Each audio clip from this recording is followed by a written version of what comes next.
Since it is 9:05, it's probably time to get our 9 o'clock meeting started. So if I could have everyone's attention, we will call this meeting to order. Don Butts, would you come forward and lead our invocation for us, please, sir?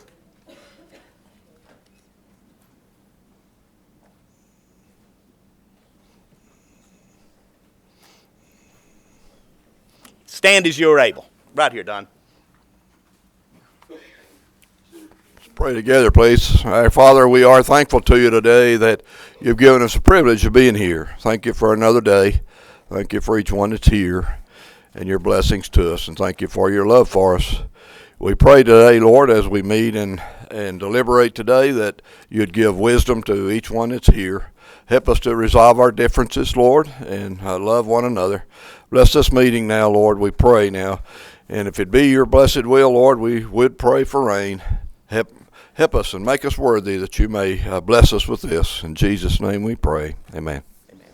Thank you, Don.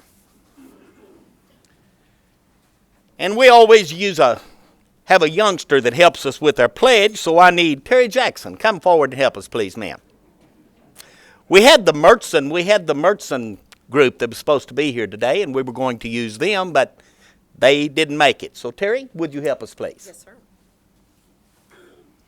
Allegiance to the flag of the United States of America and to the republic for which it stands, one nation, under God, indivisible, with liberty and justice for all. The Texas flag, I pledge allegiance to thee. Texas, one state, under God, one and indivisible. Thank you, Terry. You're welcome. I like it when the youngsters help us out. We do have one proclamation this morning, and this is for the egg hunt. To accept this, Joanne Landers, would you come forward, please, ma'am? Joanne and Walt Landers of the Tree of Life Church sponsors this, and I do have a proclamation I need to read, and then we'll let Joanne make a speech. The proclamation says that the Tree of Life Church is presenting its 14th annual Easter Fest on April 19, 2014 at the Texas Bank Sports Complex, and the church held its first Easter egg hunt in 2000 for the 500 children who were part of the bus ministry to low-income neighborhoods. As the event attracted growing public interest, it was moved to a series of larger venues, and a long list of local businesses and groups have since joined in, supporting this worthy effort. In 2011, a partnership was formed with the city of San Angelo, and the festival was relocated to a spacious new home at the Texas Bank Sports Complex. The 2013 Easter Fest, which drew more than 20,000 attendees, featured such attractions as bounce houses, a children's barrel train, a rock wall, free food, drinks, face painting, as well as an Easter-themed drama and prize giveaway.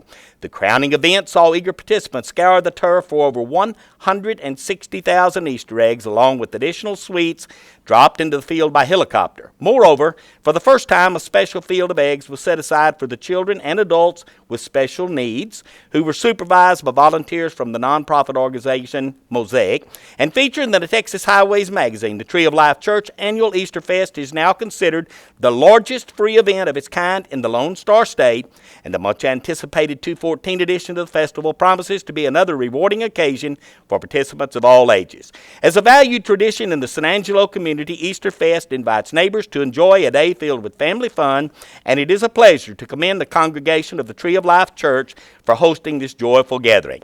Now, therefore, I, Dwayne Morrison, Mayor of the City of San Angelo, on behalf of the City Council, do hereby declare or proclaim, in agreement with the State of Texas resolution presented to the Tree of Life Church on April 13, 2014 by our representative Drew Darby, that TLC's 14th annual Easter Fest as San Angelo's and Texas' largest Easter egg hunt.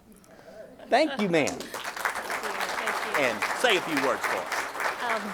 Well, just on behalf of Tree of Life and then my husband, we just thank you, for the recognition. We do it because we love the community. We love to be able to provide family, fun atmosphere, and you're all invited. Hope to see you there. Thank you. Thank you, Joanne. Thank you. Let Brian get a picture, please. Thank you so much. Bye-bye. All right, I need Gloria Hale, if you would please come up, man, and Bob Salas. And I'm going to I'm just turning this over to you, buddy. This is yours. That was great. Thank you, sir. Thank you, Mayor. It has been an absolute pleasure to work with Ms. Gloria Hale. We're saying goodbye to her after 22 years of service with the city. She is very unique. She's one of these people that can mix a high level of professionalism with a passion for what she does, and that's helping young women and children succeed in life. You know, through her hard work and dedication, she turned the San Angelo WIC clinic into one of the top clinics in Texas, recognized for its customer service across the state. She's been a great mentor and leader to her staff. She's been a great manager to me, for me, and for the city, and she's been a friend for all of us. Gloria, we're going to miss you. We wish you the best of luck. And it's going to be impossible to replace you. So I've got a plaque we want to present to her, and it says, Gloria Hale, Women, Infants, and Children, WIC, 1984, 2014. In recognition of 22 years of exceptional service to the city and its citizens as a registered nurse and WIC division manager, your passion in helping others has truly made a difference in the lives of the children and young mothers throughout San Angelo and surrounding counties. Godspeed and good luck. Gloria, there you go. Say a few words. It's not very often that you get to work in something that you love and you get paid for it. I love the WIC program. I love the city of San Angelo, and I've had such a wonderful, wonderful tour of duty with the city of San Angelo. This program is worth looking at and keeping up, even though it has a lot of challenges. Thank you so much. I appreciate it. Thank you for all your help. Thank you.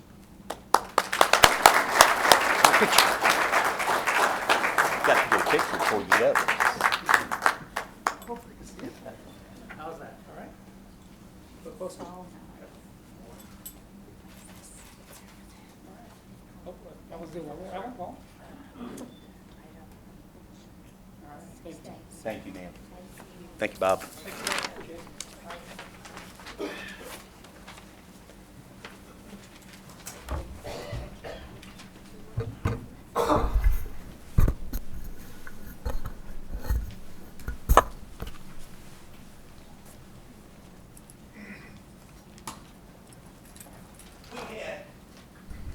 We had one other recognition. This was the Murchison 8th grade girls and the boys track team, and they were district champs in their division, and we wanted to recognize them, but it just didn't work out this morning. So we honor them and we recognize them, and we're proud of them for what they've done.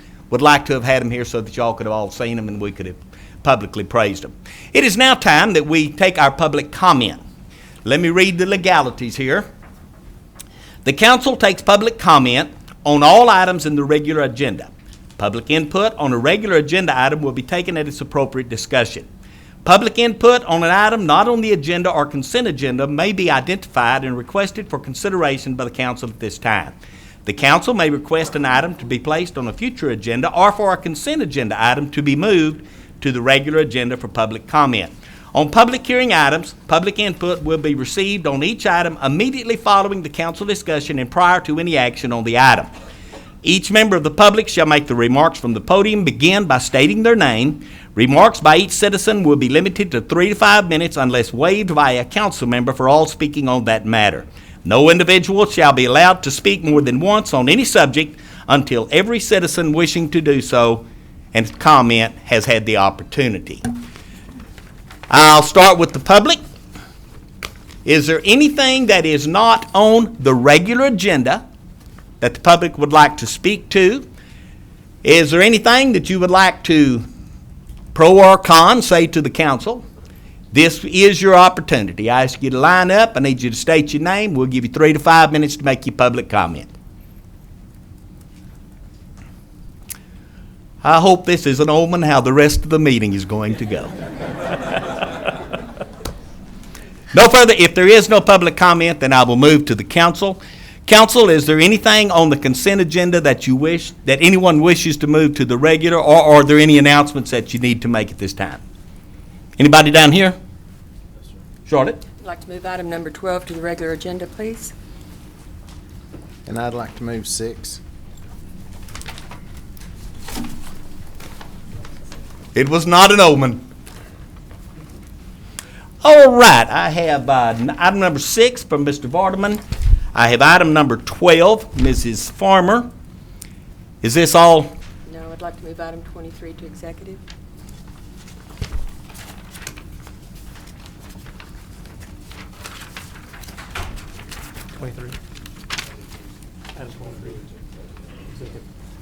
Can we do that? Yes.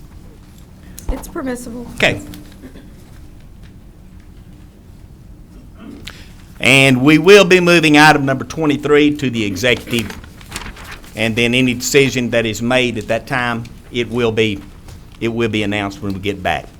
All right, we have then items number 1 through items number 13, with the exception of item number 6 and item number 12 on the consent agenda. Would someone move to accept the consent with those 2 exceptions? Move to accept the consent with the exception of 6 and 12 to regular agenda as presented. Second. Do have a motion. I do have a second. Did you have something, Michael? It's on. Is there any further council comment on this? Do I have any comment from the public on the consent agenda, the acceptance of, with the exception of 6 and 12? All in favor, please say aye. Aye. Any opposed, nay. Put a 7-0 on that one, please, ma'am. We will now start with item number 6. Don, take it away, please, sir. I guess I ought to read this thing though first, so we know what Okay. we're talking about. Item number 6 is consideration of the authorizing of removal of brush and other debris from privately owned property abutting a stormwater drainage structure in need of repair directly across from 1908 Glenwood Drive and along the northern half of the spillway of the East Van Buren Pool. Mr. Kelton. I was curious why this was brought forward. I thought that we basically did this all time. This is the first one of these I'd seen. And when it's private property, we have to ask council permission before we can actually enter their property to do any work on it, since it is private property.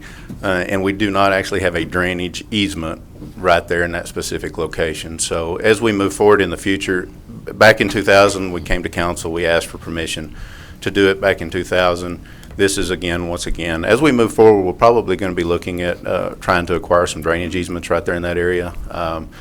The last time in 2000, it was a lot more extensive work that was done in the area, some dredging and some cleaning of the pond at that point. At some point in the future, we will have to look at that as it collects more sedimentation. This specific item is just related to the outfall coming off of the street right there. We're starting to see a lot of undercutting, and we need to just be able to get in there on that private property to remove some brush and debris to be able to get employee access into that structure. And this is budgeted under stormwater. Yes, that's correct. Okay, thank you. Move for approval. Second. Do have a motion, or do have a second? Is there further comment from council? Is there comment from the public on this? Call for the vote. All in favor, please say aye. Aye. Any opposed, nay. Number 6 passes. Put a 7-0 on her.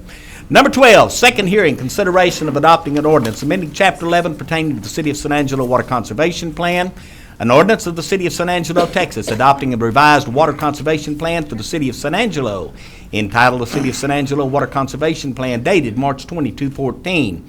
Said revised plan to replace the City of San Angelo Water Conservation Plan, dated March 2, 2009, in its entirety. Amending Chapter 11, entitled Utilities and Solid Waste, more particularly by amending Article 11-200, entitled Water Conservation and Drought Contingency Plan, Section 11.202, entitled Water Conservation Measures, to reflect under said section the March 22, 2014 City of San Angelo Water Conservation Plan, adopted by the City of San Angelo City Council hereto, provided for severability, providing for an effective date of this ordinance.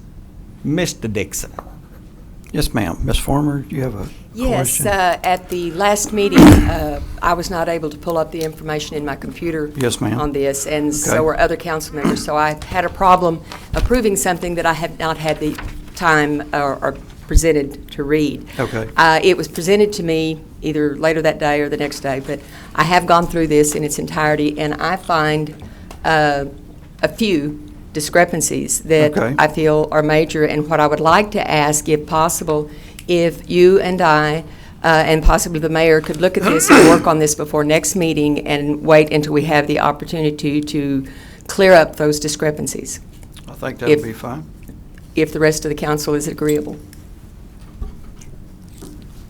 Do we need a motion on this? Yes. Make a motion. I'll Go make ahead. the motion that we move this to next meeting after myself, Mr. Dixon, and the mayor have the opportunity to sit down and go over the discrepancies that I found with the ordinances that are in place. Second.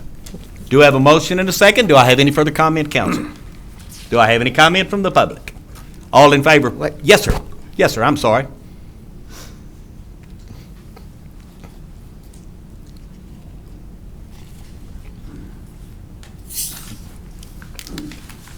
Mr. Mayor, City Council, my name is Bobby Lou Allen, and I'm one of the local car wash owners. And while I don't represent the whole industry, I do represent several concerned owners and citizens.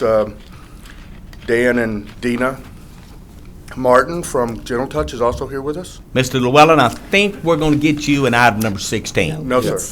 It's in the water conservation. No. He's in water. Yes, I'm sir. sorry, I my mistake. I will be back, yes, sir, for that one. Okay. But I wanted to address, on page 46 of this water conservation plan, it talks about the conservation program for industrial, commercial, and institutional accounts. And it says that the water utility will rank customers that fall within this ICI group based on their water usage, and they will be targeted for incentives to improve their water usage. I know in the car wash industry, we do this by default because it's good business for us to conserve water. So myself and other owners have already instituted water reuse, water reclaim systems, et cetera. So I would just like to know if this list is public and if anyone in the car wash industry is eligible for these programs, because we know from our October 2012 discussion that the car wash industry only uses 0.05% of the daily water usage for the city. So even if you closed us for 200 days, it would only extend the city water usage by 1 day. So we don't believe we're high water users, even though we'll talk later about that. But we would like to know if we're eligible for this program and where we fit on the list. Thank you. Thank you, sir. And I apologize, I didn't realize it was there. Appreciate it. In the report, they're not listed as a high water use. I can say that I've read it, and also I did not find any discrepancy with what is fit for car wash businesses. You guys are okay, but We're not a high water user. but you're not. Thank you. We'll see you on 16. Thanks, sir. All right, have we voted? No, we have not voted on that. There has been a motion that we push this one forward one meeting until we have looked at it. I have had a second. Do I have further comment from the public on this? If not, I'm going to call for the vote. All in favor of the approval of item number 12, please say aye. Aye. Any opposed, nay. Drop a 7-0 on that one, please, ma'am.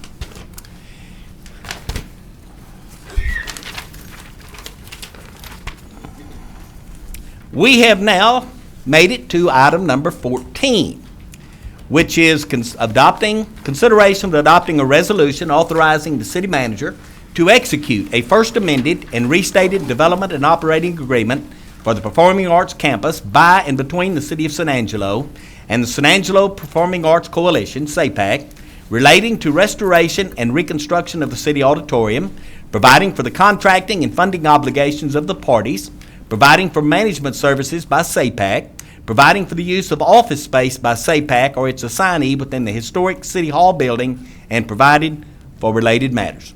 Mr. Weiss. I'm up. This is an exciting item I bring to you today. It's been a long time coming. This pertains to our renovation of the City Municipal Auditorium and then leading us back toward opening that back up.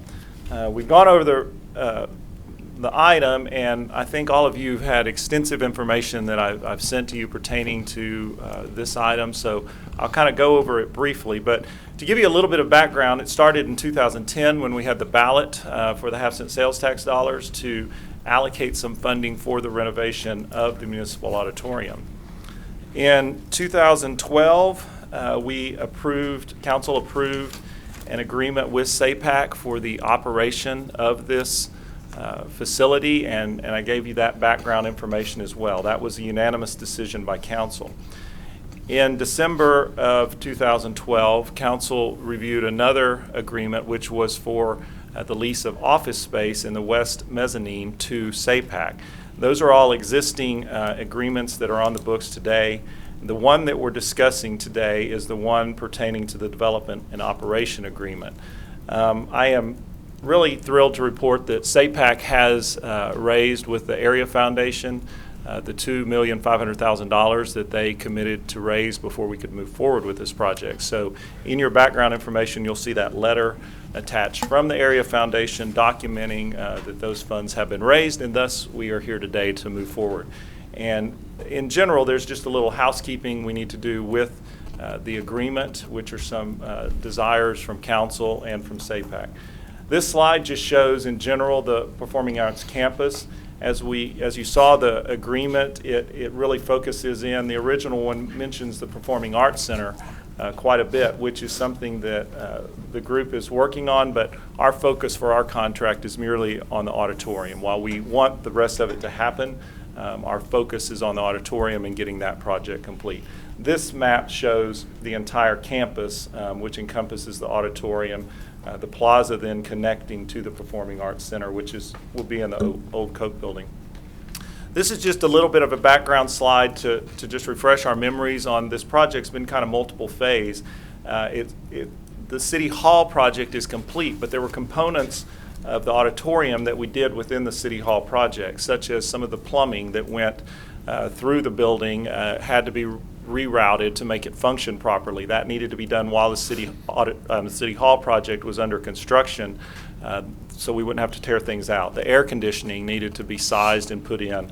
And then you'll also notice in the little blue shaded area, that's the basement area that was constructed behind the auditorium, and you see the dashed in line for future. In general, remember the ballot allocated $3.75 million for the project. The dollars that were used on air conditioning and shared expenses pertaining to plumbing, air conditioning, asbestos removal, demo, those came out of the project already. And then we had risk allocate some additional funds for the roof replacement on the auditorium, leaving us $2.1 million to date. This is just a refresher because all of y'all hadn't been, well, council, some of you have walked through, but the auditorium is a gorgeous facility. Here's a picture of the interior. As you know, there's a lot of things that need to be done to get it back up and operating. You'll notice that it's got some beautiful seating. Those are some things that are being discussed. As you walk through the building, you'll notice a lot of cracking in the floor. That is one of the things that partnering with SAPAC will allow us to do, is to replace that flooring so we get rid of those structural concerns. And as we move forward, we've got a vibrant facility that is up and operating for years to come. These are some of the areas that during the City Hall project were the restrooms where we had asbestos, we had plumbing problems. So those were demoed by the inmates while we could take advantage of that labor to save some money. And so we've got some of that stuff waiting and ready for the new construction to happen. As we look into it, a lot of the things that will be funded through the project, of course, is the rigging within the auditorium. Our lighting systems have to be modernized and replaced. Our sound systems, all of those things were high priorities that we highlighted as we moved into the project originally. Once again, a recap of where we are financially. You'll see the original 3.75, the expenses that have been incurred to date, the dollars then remaining for the construction now, the 2.1, and then the SAPAC dollars that come to the forefront, which gives us a total project budget of $4.6 million. This is a summary of priorities that we put together, and this first slide shows that if the city was to try and do this project alone without having the assistance of SAPAC coming to the table with additional funds, we would start with our $2.1 million.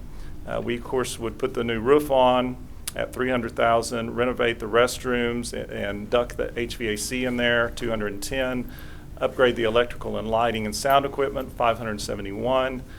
Repair the rigging, $457. The soft good finishes, the lobby area and the stage area, $308. Repair the existing seats. That's just to make them function. That's not to replace them, but the ones that aren't functioning, just get those to work. And then what our architect recommended, because the pricing these days is fluctuating a lot, he built in a fairly large contingency just on those prices. You have some additional architect fees. Some of those are already in the original. We had a lot of the design work done on the auditorium already. And then we built in a project contingency. So while we built in a fairly hefty contingency, you'll notice that in those numbers, if you did all of that, you're still $441,000 over budget. There is a $495,000 contingency built in to those numbers. So depending on how we went, we might make it there, or we might have to reduce one or two of those items to get where we needed to be. But those are the top priorities. Going to the next slide, it shows if we partner with SAPAC and you have the $4.6 million. Of course, you do all of the original things that I just discussed, and then we move on to the next extremely high priority items, which of course is a fire sprinkler system. The city hall right now is sprinkled, so the auditorium would be the remaining item that needs to be sprinkled from a fire safety standpoint. We would re-rake the orchestra floor and balcony. That's the item I was talking about as far as fixing the floor where you saw the cracking.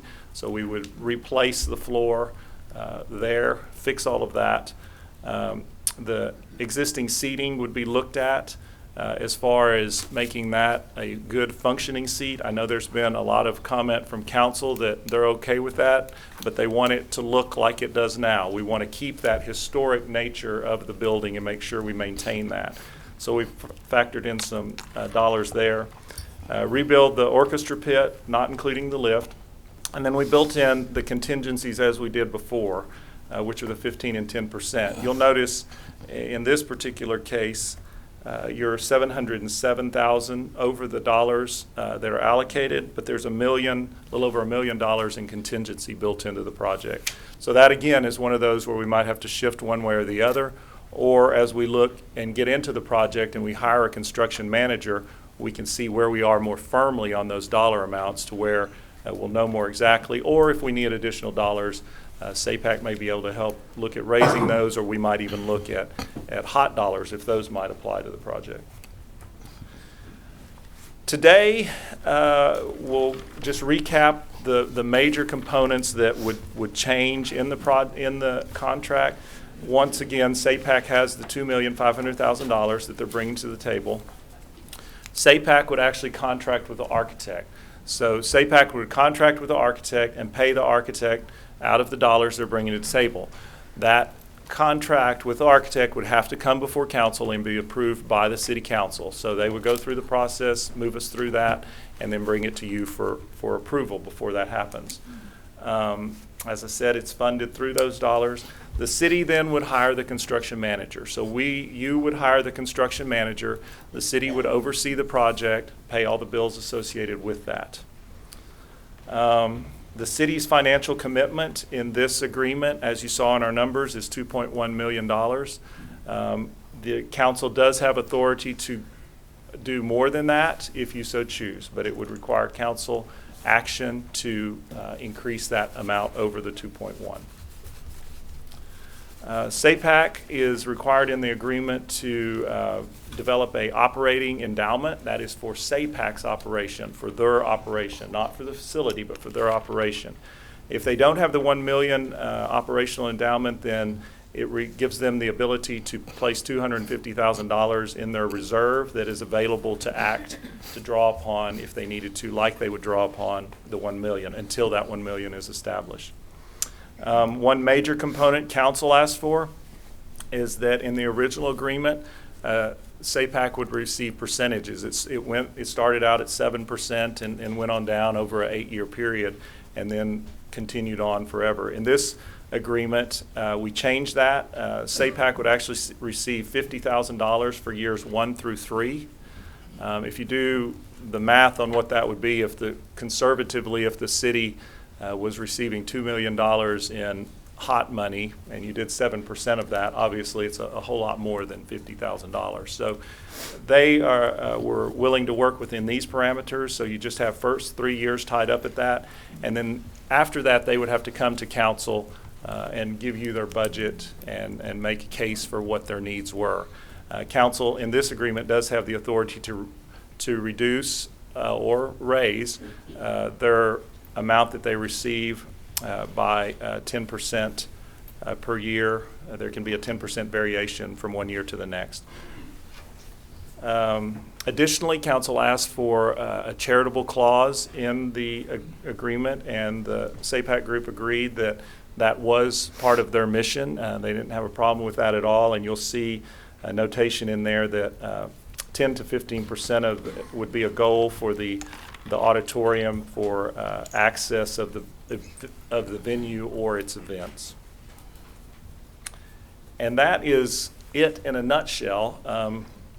I am here to answer any questions you have. We have representatives from the groups, also from the Area Foundation, if you have questions of them. But staff recommends approval of these changes to the existing contract, which I think bring forward and put into place a lot of the desires of council. Let's open it up. Who's first on council? I've got a quick question. Johnny. Rick, refresh my memory, but the $50,000 in hot funds, the first 3 years begins after we approve it? Or Now, once it gets up and once the facility is ready to operate, Okay. then that would start. So it's designed to help them get their operation of SAPAC up and running. And I would point out that these dollars are really to get that up and running. You'll have a different discussion concerning hot dollars and how those are allocated to the arts groups or whatever. This is pertaining to this project. And one of the council's philosophies has been to try and give some dollars to a program and get it up and running, and then try to let it stand on its own as time goes. So this is built to let you do that. Well, I like the 50,000 for the first 3 years versus like you're saying, the 7%. It could be, a lot more than that. So. Further counsel? Well, I've got a few things I want to say about this. And I know the last time we dealt with this, I voted against it. Everyone else voted for it, which is fine. I like this 10 to 15% charitable, but I want some verification on this. Because this auditorium belongs not to SAPAC. This auditorium belongs to the citizens of San Angelo. And if everyone in this city is not able to use this, and I'm talking about the children and the schools and all of the different plays and all of the things that's been in this for the 80 years of its existence, if this is not verified and our citizens do not have the opportunity, then we need to look at this again. So I do want some verification on this, that this is being met. And I'll assure you that their reporting requirements are built into the contract as well, so we'll make sure that happens. And I also do not like leasing some of the most prime real estate in the city of San Angelo for $1 a year to the symphony. I don't like that, never have, never will, especially when the city has to go out and rent other properties for our health department and our water department's falling down around us. And then to give this property for a year. I didn't like it in December 4 of 2012. I voted against it, but that's a done deal. I can't go back. So I can't stop it, but I can tell you I still am displeased with it. And keep in mind, these are two different agreements. The one you're voting on today is not associated with the lease. And It's a done did deal. Confirm you did vote against the lease It's a done agreement. deal. I can't change it. I'll just have to accept it. And another thing I want to say about this, I think it would be criminal to replace these beautiful wooden and metal seats with new modern plastic seating. I don't mind refurbishing them, but I think it would be absolutely criminal to take these seats out and replace them with something modern. So I do want to maintain the historic part of the auditorium. We'll pass that along to the architect, and just so y'all feel more comfortable about it too, once the plans are complete, those have to come back to y'all as well for approval. So that's built into the contract as well. Charlotte? I do recall agreeing with the mayor on the $1 rental fee until I saw the value of the return in visiting people to the city for the various uses and the economic value of it, and that's why I changed my position then. But I have a question. I agreed to and understand the $1 a year rental fee to what I call the West Wing at City Hall, where their offices are located. Right. But I don't recall agreeing to lease the auditorium for $1. I thought that was a per event schedule. Can you explain Yeah, that? the auditorium's not leased for Okay. $1. The auditorium is under this operating agreement. Okay. So, yeah, it's a Motion to different. approve is presented. I'll second that. Do we have a motion to approve as presented? And I appreciate you, Rick. I appreciate your work on this and the compromise, and I know that you have worked hard to get this done. And with the exceptions of those few things I mentioned, I'm happy with the agreement. I do have a second. Do I have further council comment on this? Do I have any comment from the public on this? If not, I'm going to call for the vote. All in favor of accepting as presented, please say aye. Aye. Any opposed, nay? Drop a 7-0 on that one. Let's move on now to number 15. This is a discussion and consideration of possible options on matters relating to amending Appendix D regarding fire apparatus access roads of the International Fire Code in Section 503.1.2, additional access, related code sections, and any action in connection thereto. And I have asked for this, and I do have a statement I need to make to kind of open this up, and then I'm going to turn it over to Development Services Director Patrick Howard.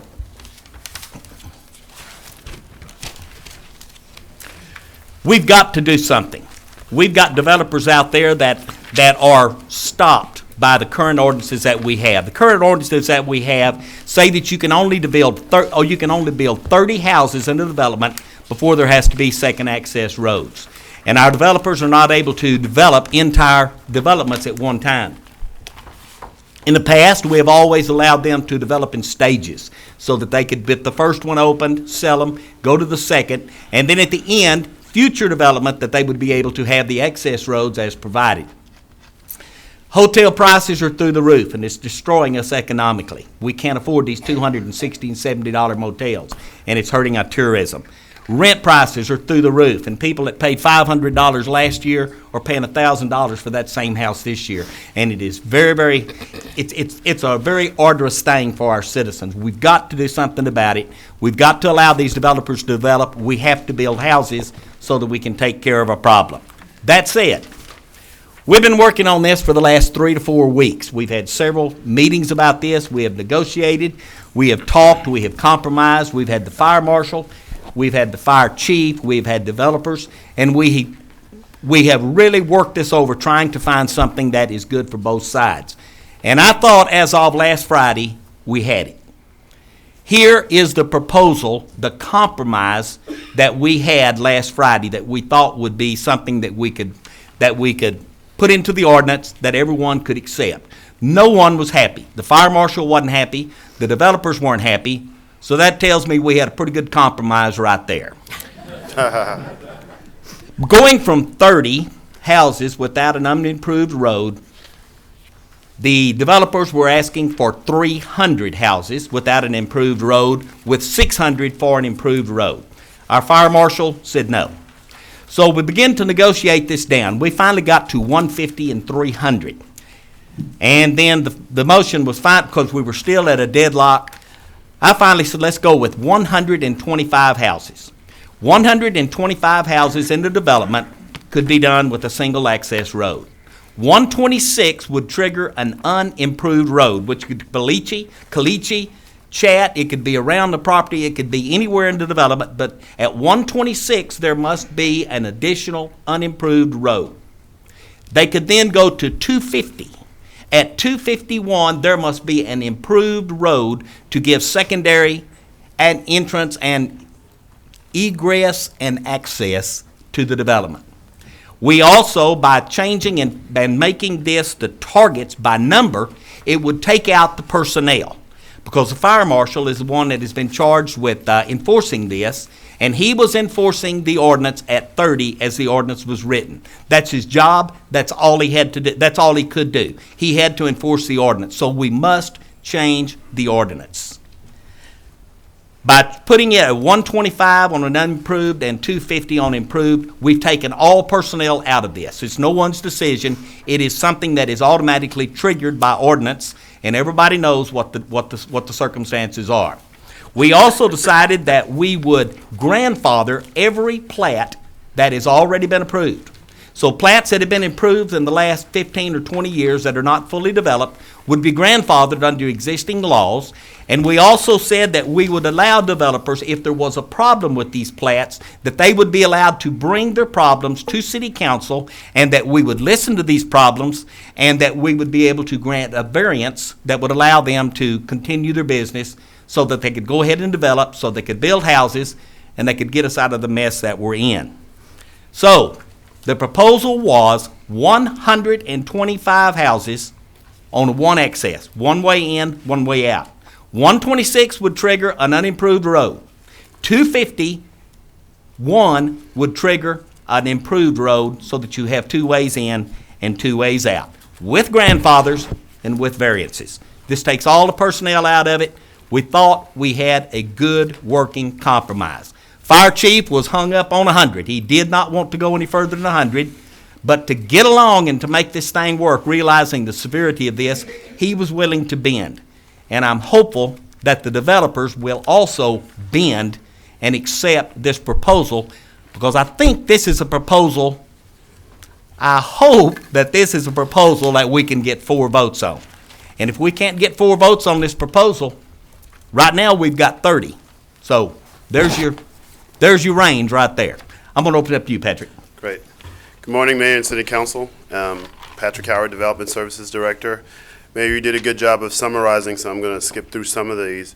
The pending action on the table is to eliminate Section 503.1.2 that talks about additional access, and Section D107. All parties agree that removing that language is probably not in the best interest of anyone, and so, as you suggested, there was a lot of discussion about coming up with some compromise, and that's found in your packet on slide 11. So I'll go straight to slide 11 that talks about at least one of the options. So the initial option provided to us related to additional access from the Home Builders Association is what's identified on the screen, and it's a little hard to read. However, I'll just recap what you just said, that at 250 units, an unimproved access road would be required for additional dwelling units to be developed. At the point of exceeding 250, there would be an additional access road required, but that would have to be improved. So in essence, unimproved secondary access for units up to 250, exceeding 250, obviously they would require 2 separate access points that would be improved. The alternate staff recommendation was to lower that number, as you suggested, to 125 units requiring only 1 access, 250 requiring an unimproved secondary access, and exceeding 250 requiring 2 improved access points. And then, as you suggested, allowing plats and projects that were initiated prior to this ordinance being adopted would be grandfathered essentially and would be allowed to move forward. I'm going to come back to those. There was another proposal that was provided to us on yesterday regarding trigger points as well by the HBA, which suggests that 165 units or below would only require 1 access point. If it were increased to 275, then it would require an additional unimproved access point, and obviously if it exceeded 275 units, then it would be 2 access points, both of which need to be improved. So I know there's a lot of folks here that are wanting to talk, but we wanted to show some examples of existing developments and those that would be impacted that either have 1 or 2 access points, and I'm just going to peruse this. I think the fire chief, has some pictures as well he wanted to show, but just briefly, We show Trinity West, a development here that does not have the secondary access, and potentially, if they were to build that out, what that would require, and then what that would look like. So the first would be if it were to access Highway 67, which would obviously be fairly challenging. And then if the secondary access point were to be off Knickerbocker, what that would require as well. So I'm going to pause at this time. I think, Fire Chief, did you want to show some pictures, or we're just going to wait and allow others to speak? Is that okay? That's fine. Okay. Do I have any comment from council on this? Patrick, Yes. real quick, Mayor, do you not have a cursor to show what you're talking about? Sure. I do. Well, there's a yes. Did you want to show? Yeah, go back and talk about the two scenarios, so we can all see. Okay. As been mentioned, obviously the code as it currently exists requires anything in excess of 30 dwelling units or secondary access. But what the trigger point is future development. So if you have any development currently today, and there's an adjoining platted property, then the requirement is that that secondary access road does not have to be built until that property is developed.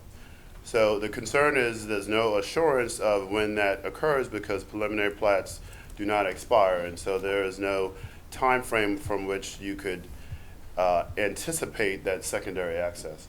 And so in the case of Trinity West, there is platted property and a required secondary access, just showing examples of how you would gain that secondary access. But there's no assurance of the access being developed, again, because we're anticipating future development to take care of that situation. Right. And so that's just showing from one instance going to the west and then going to Knickerbocker with the same development, potential access points. This is a plat. These are three preliminary plats here. So, no, okay. That's what you answered my question. I was just trying to get a visual. I was told I wasn't using the microphone, so I got to move it over. Yeah. Okay. Any other questions?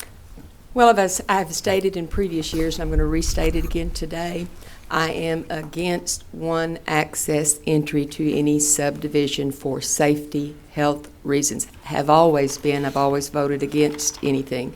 However, I do see the problems since we have been allowing them.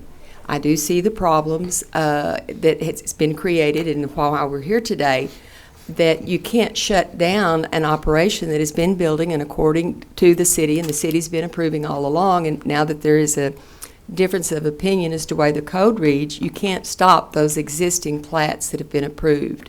So I am in favor of making these adjustments, but I just want for a moment, if everybody in the room would look at this map, take a look up there, and just close your eyes just for a moment and think of the winds that we had the last few days and a spark coming out from the west and how fast that fire, that grass fire, would escape. And with your eyes closed, if you are in the area of Southwest, Southland, the area out there, you know what the traffic is already.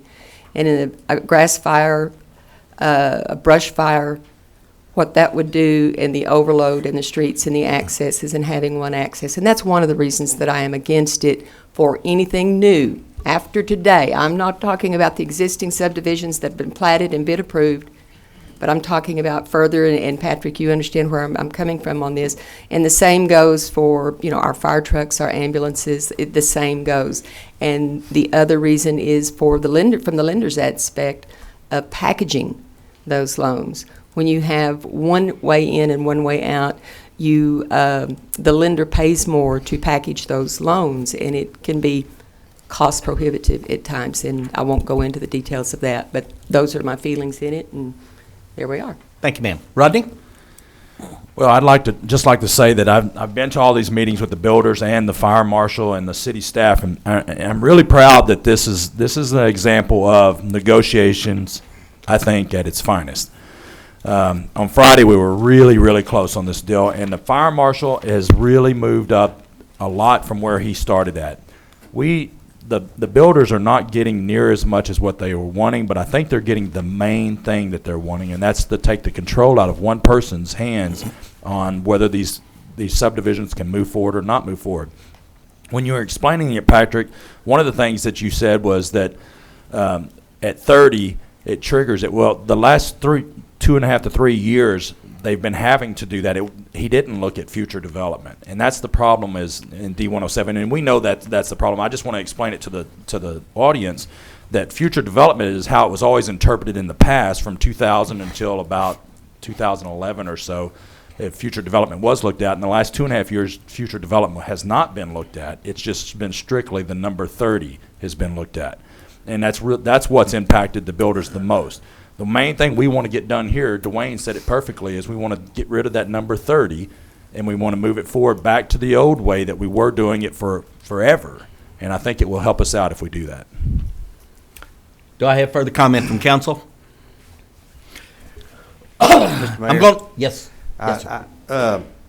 These numbers are somewhat arbitrary and negotiated. I personally would like to hear from the engineer for the builders as to what his rationale is for their particular numbers, and also from the San Angelo Association of Realtors if they have their number and the business reasons why that number would be adequate for economic development and future development of these residential subdivisions. Yes, sir. We're going to open it up to the public. Let me set a few ground rules here. You will ask you to state your name. I will give you 3 minutes to state your position. It's not going to get personal. Now, we realize that there has been some interpretations here. By going to these trigger points by number, we've taken all the personnel out. It's triggered simply by ordinance. So we're not going to get personal here, and we're not going to talk bad about city employees, because these employees are doing their job and they are enforcing the ordinances as they are written. And that's the only latitude they have. So we're trying to negotiate this to take the personnel out of it. So at this time, I will allow public comment. Form a line. Mayor? Yes, Can I sir. say something real quick? Yes, sir. I know that, we have been trying to balance both sides. I've had a few phone calls from some of the developers, and I understand where they're coming from, but I understand also, like Charlotte said, the bottom line is safety, So we're grown adults. Hopefully we can come to the table and meet halfway, because I understand that, sure, a lot of the developers, what they're doing, it does add to our tax base, which is, kudos for that. But again, I think we as adults need to, like I said, not make it personal, but come together on some sort of an agreement, So I think we're caught in the middle between the rock and the hard place, and we're trying our best. And we're not going to side one way or the other. We're just, like I said, we're just trying to be there for them and meet them halfway. So. And I'm also getting calls from people out here that say, since the water situation is as it is, we need to cut off all development right now. Put a stop. No permits. Nothing. So, there's a lot of different sides to this that we're trying to balance out. Come ahead, Mr. Scotty. You can start us off, sir. My name's Gene Scotty. I thank you very much, Councilman, Councilman, and Mayor, for listening to me. This will be very short. I'll give you some time back. We come in and we bought this place in 1984, and we come in and with the city and started it in 2000. And we built a big, wide, 4-lane highway down through it, Twin Mountain Drive, going to the west. And we have run, I think, a very, very nice development. And I would ask you to grandfather us in on this, if you would. Thank you. Thank you, Mr. Scotty. Who's next? He gave you a minute there, Russell. I'll use it. Good morning, Russell Gully, SKG Engineering. There's a misnomer, maybe a misinterpretation, and you read the code, you accept it in its entirety. Appendix D 107 does state 30, and absolutely it does. underneath it in exception 2, it says the number of dwelling units on a single fire apparatus access road shall not be increased unless the fire apparatus access road will connect with future development. It's there in black and white. It will connect with future development. That's what we've hung our hat on. That's what developers have used. That's the way San Angelo has developed. And so, future's not defined in the code book, and it says where words aren't defined, refer to Webster. So you look at Webster's for the definition of future. A time yet to come, coming after the present. It doesn't say a number. It doesn't say a specific time. So it's time ahead of us. And so we can't define how quickly we will develop out. 2 years ago, we were wondering if we were going to do another development. Today, we're going crazy with them. So it goes back. It's not that they're coming up from 30, because they're not. They're coming down from infinity, an undefined number. So it's not 30. It is not 30.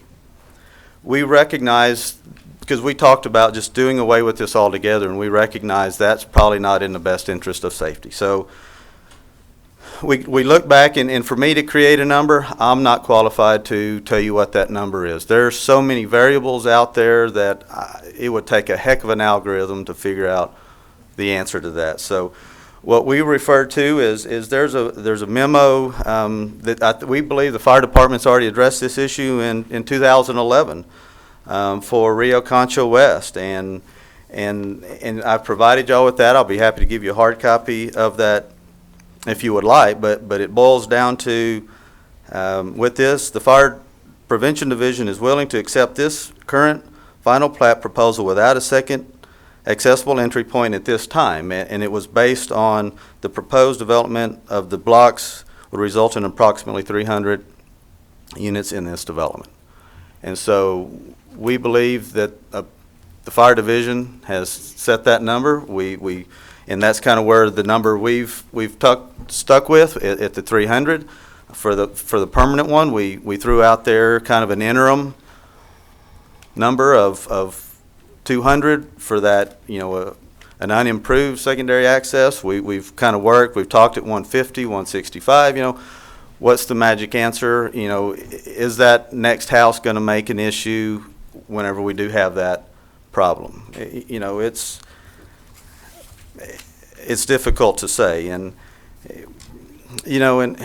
I'll pull a little something out of Matthew 6:27 and 6:34. Can any one of you, by worrying, add a single hour to your life? Therefore, do not worry about tomorrow, for tomorrow will worry about itself. Each day has enough trouble of its own. So just keep that in mind, and we thank you. Staff has done a great job on this, and we look forward to your wisdom and insight on this. Thank you. Thank you, Russell.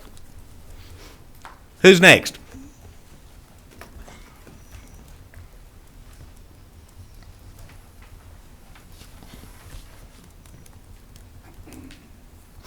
State your name, amigo, and you got 3.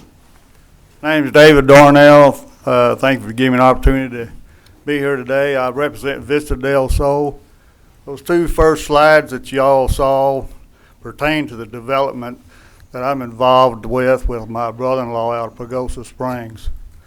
When we first started this development, the fire marshal's office asked us, after our first preliminary plat was approved, they wanted us to clear the brush and the debris 500 feet to the west of our last lot, which we did gladly, and we took it a step further and cleared all the property to the west, so there's no trees on our property to the west. Now, there is still some brush to the southwest of the end of the future Twin Mountain Drive. That will be cleared sometime this summer. So we recognize the potential for fire hazard in West Texas, especially when we don't ever get any rain.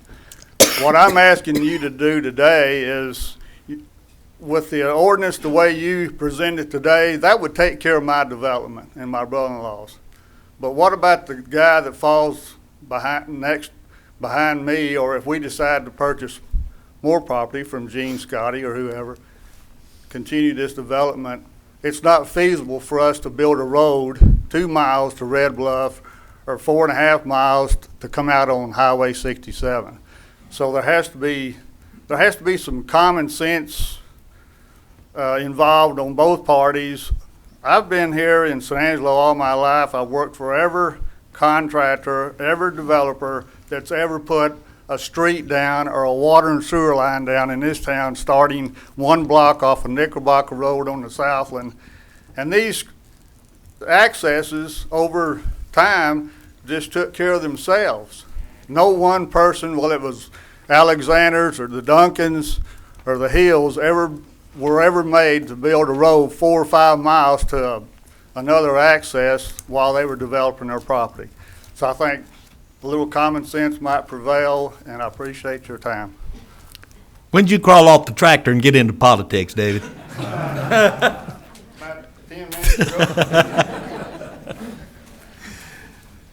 Who's next?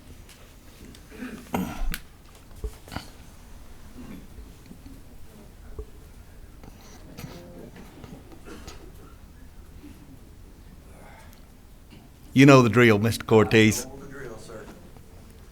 My name is Gary Cortez. I'm president of a company, home building company here in town called Affordable Family Homes. Now remember the term affordable as I speak.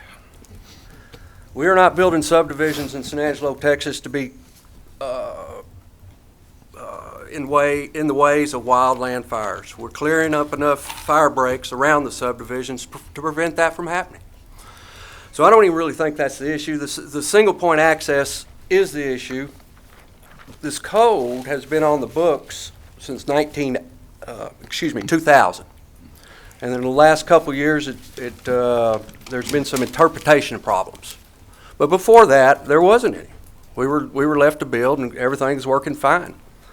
As Mr. Goley stated, there was an exception made for one of the subdivisions for 300 houses with a single point access. Precedent's been set. City's approved it. It's been done before. Why can't we leave it at 300? We have a fine fire department here that puts out fires for us. We spend lots of money on firefighting. New homes don't burn as often as they used to. They're well equipped with fire safety features in them. Smoke alarms, carbon monoxide alarms. They are built, and the statistics will show they are safer. New homes and new construction is safer than it's ever been. Right now, the code book can allow any number, whether 1,000, or more. The decision on that number is based on the fire code official, based on an approved preliminary plat. What that means is we're going in its phases. We're putting one street in and we get it built. We're putting another street in, we're getting it built, putting another street in, we're getting it built. During that process, we are creating secondary access points. But there are some subdivisions in town that is not allowed. Since the 70s, have been built in San Angelo, Texas. I have never run into this problem in my developments. This is an unusual event in my eyes.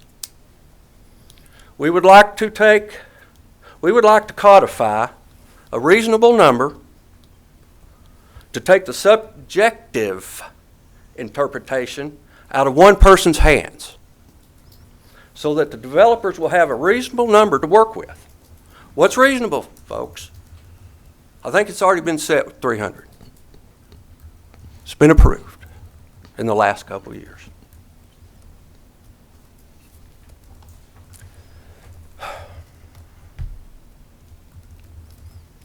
Now, just remember, home ownership is the American dream.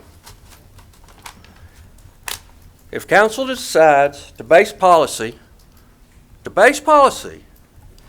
on highly unlikely events, so be it.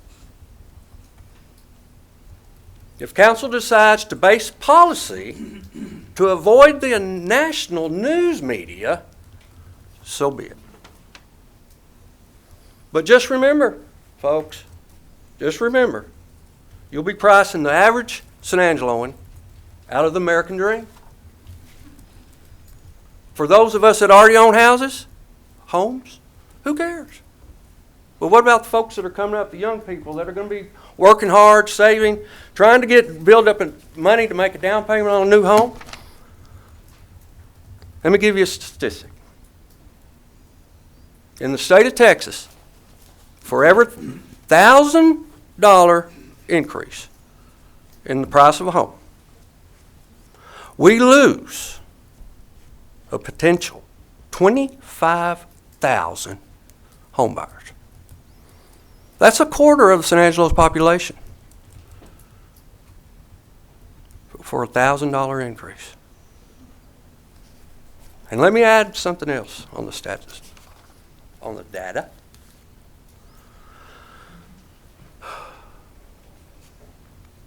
It is estimated that in the cost of a new home, 25% of that cost is for permitting and government regulation involved in the construction of that new home. 25% of the cost of a new home is bureaucracy, permits. I don't know how before the modern times we ever found shelter without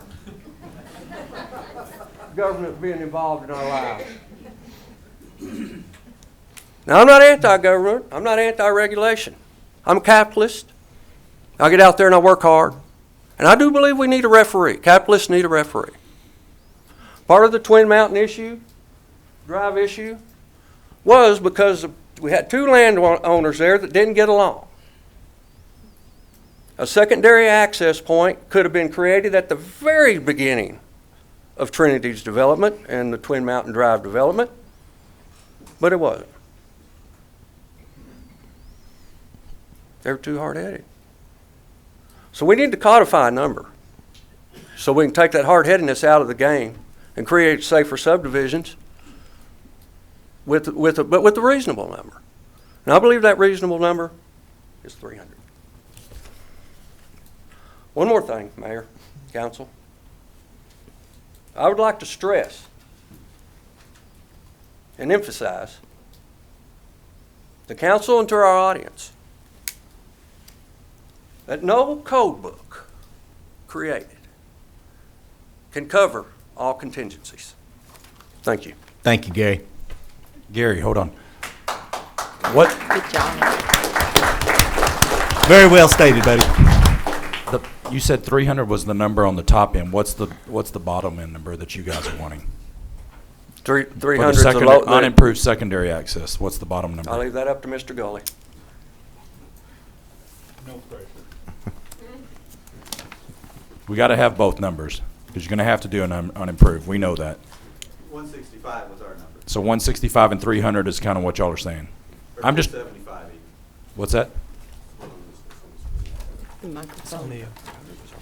Right. What's on the screen was kind of our compromise of 165 and 275. You know, that's us coming down from that 300 number that we would like to put out there. So we've moved from just 300 for that very first one coming in. So, you know, we're going from one coming in at 300 to an unimproved one coming in at 165 and then a full out improved one coming in at 275. Right. I just wanted you guys to say that. I know what the numbers are because I was there, but I want you guys to say it in there.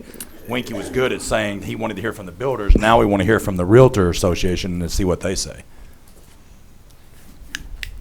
Who's next? You know the drill, Max. Good morning, Mayor, Council. My name is Max Puello, and I'm the President-elect of the San Angelo Association of Realtors. And just want to say that we support the Home Builders Association. We showed up here today, and actually I'd like to ask all of our members and affiliates if y'all could just stand to show the council who's here in supporting this.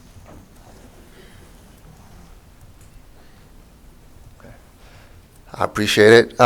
So as you can see, we definitely support the Home Builders Association. I think the gentlemen, Russell, Gary, and so forth who have spoken before me are much smarter than I am and more well-versed on on the numbers that they agree with, so we support those figures that they've presented. Thank you. Thank you, Max. Line up. Who's next? Morning, Rocky. Morning, Rocky Templin. I want to make sure during this pending action of this proposed ordinance, my situation is a little bit different. I have 2 entrances into my subdivision with a proposed plat of 273 homes, of which 116 of those I cannot build right now without a 3rd exit. So my interest is D104.3, remoteness. And so I'd like to make sure during all this that y'all kind of look at those issues to go along with 107. If we go to these trigger points, we'll take care of your problem, won't we, Rocky? Number-wise, yes. Okay. Thank you. And also, one part of the compromise that I guess we've not hit hard enough is that we will allow any developer with a special problem. You will be allowed to approach council with the variance. I mean, we're going to listen to special problems because just as Gary stated, there is no code that's going to cover everything. So we are open to variances if there is a problem. Thank you, Rocky. Hey, Russell, real quick, can you add to Rocky's definition of remoteness? How do you take that? Remoteness in D104, it was defined as half the diagonal distance of the subdivision or area served apart. We and the fire marshal have come to an agreement on that. You'll see it in there. They're revising the remoteness. It actually will solve Rocky's problems. Good. And so we're all in agreement on how to address the remoteness issue. The only question that we're still wanting to figure out is, in those cases in subdivisions, there's a note on Rocky's preliminary plat that prohibits him from doing his development until he gets this resolved. What we would like, we can either come back individually and drudge all of these old things up, or we would like you guys to kind of, some of these past issues, by your action today, will make those go away. Otherwise, we're just creating more work for everybody. So by resolving that, by addressing that remoteness, Rocky's goes away, so long as we make sure that it goes away and we don't have to bring this back up before Planning Commission or you guys with it. Marty? Rocky, you were actually caught before all this came up, right? Yes, that is on my plat from planning from 07. Okay.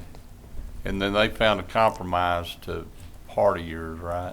To allow you to go into the second section? They caught me on the 30, and so when I exceeded the 30, I had to put in a secondary entrance, and then they used the diagonal. I put my 2 entrances in as far as physically I could on the property that I bought, which was 900 feet. So they were letting me to be willing to go 1,800 foot in a radius, and that's where I'm stopped right now. I have plats 3, 4, and 5 approved. Plat 5 is stamped saying that I cannot record that plat without a 3rd entrance. Okay. That's crazy. Yeah. Public comment. Just clarify, in this packet you have here on page 3, there was general agreement about remoteness, the definition changing, and so that would be addressed. Additionally, in D107, the reference to the Director of Development Services allowing there to be relief would also address that issue just presented. Thank you, Patrick.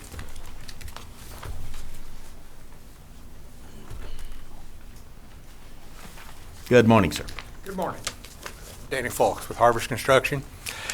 Thanks for all the work and consideration that the council is doing on this. It's shut a lot of us down. So 8 or 9 months ago, we met with city staff to develop a couple more streets in Butler Farms. That is the one access area. I mean, but I think when the city considers some things, we need to look at density as to how many acres are there, things like that. So I really appreciate the council and the home builders bringing this up, taking care of a problem that's happened to us. It looks like the council has addressed maybe, grandfathered some areas in, and so we really appreciate that. Only thing I can tell you is in the future, you're just going to have to look at them one at a time. And I think if the council looks at them and looks at the density. You know, if you've got 1 acre tracts versus, you know, houses that are 10 feet apart, it makes a lot of difference on it. So it looks like maybe our problem is going to help be solved. So just wanted to thank the council for the work. Thank you. Thank you, sir.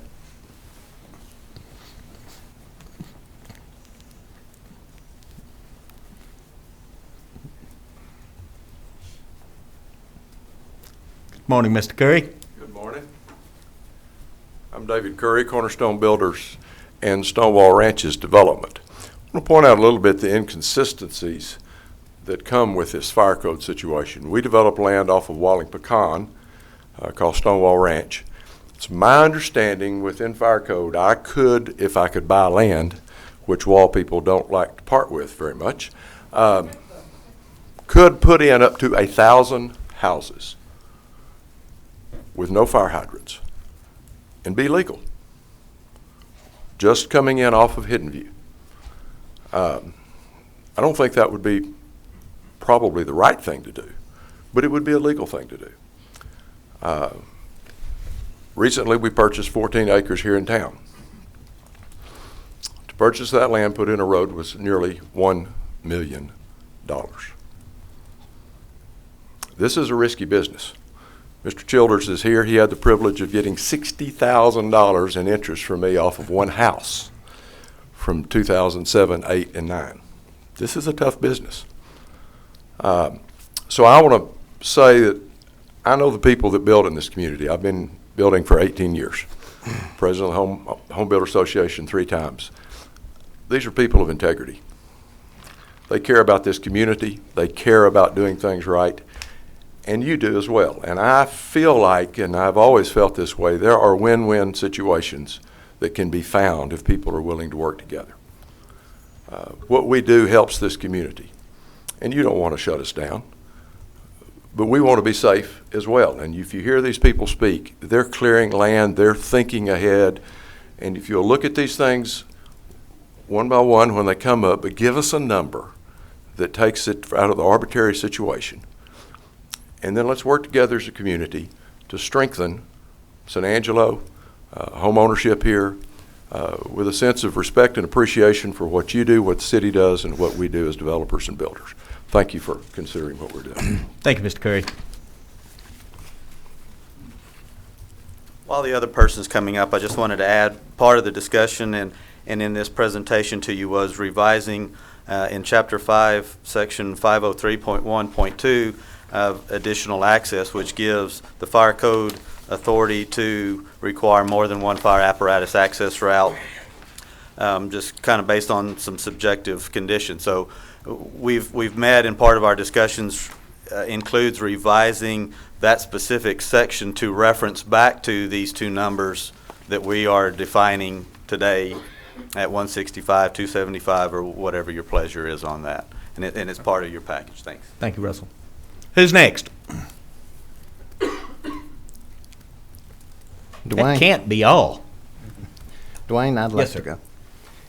Since I was the one that made all these determinations that got all this stuff stirred up to begin with, I guess I ought to speak a little bit. The way that I did this was to use common sense and safety coupled together.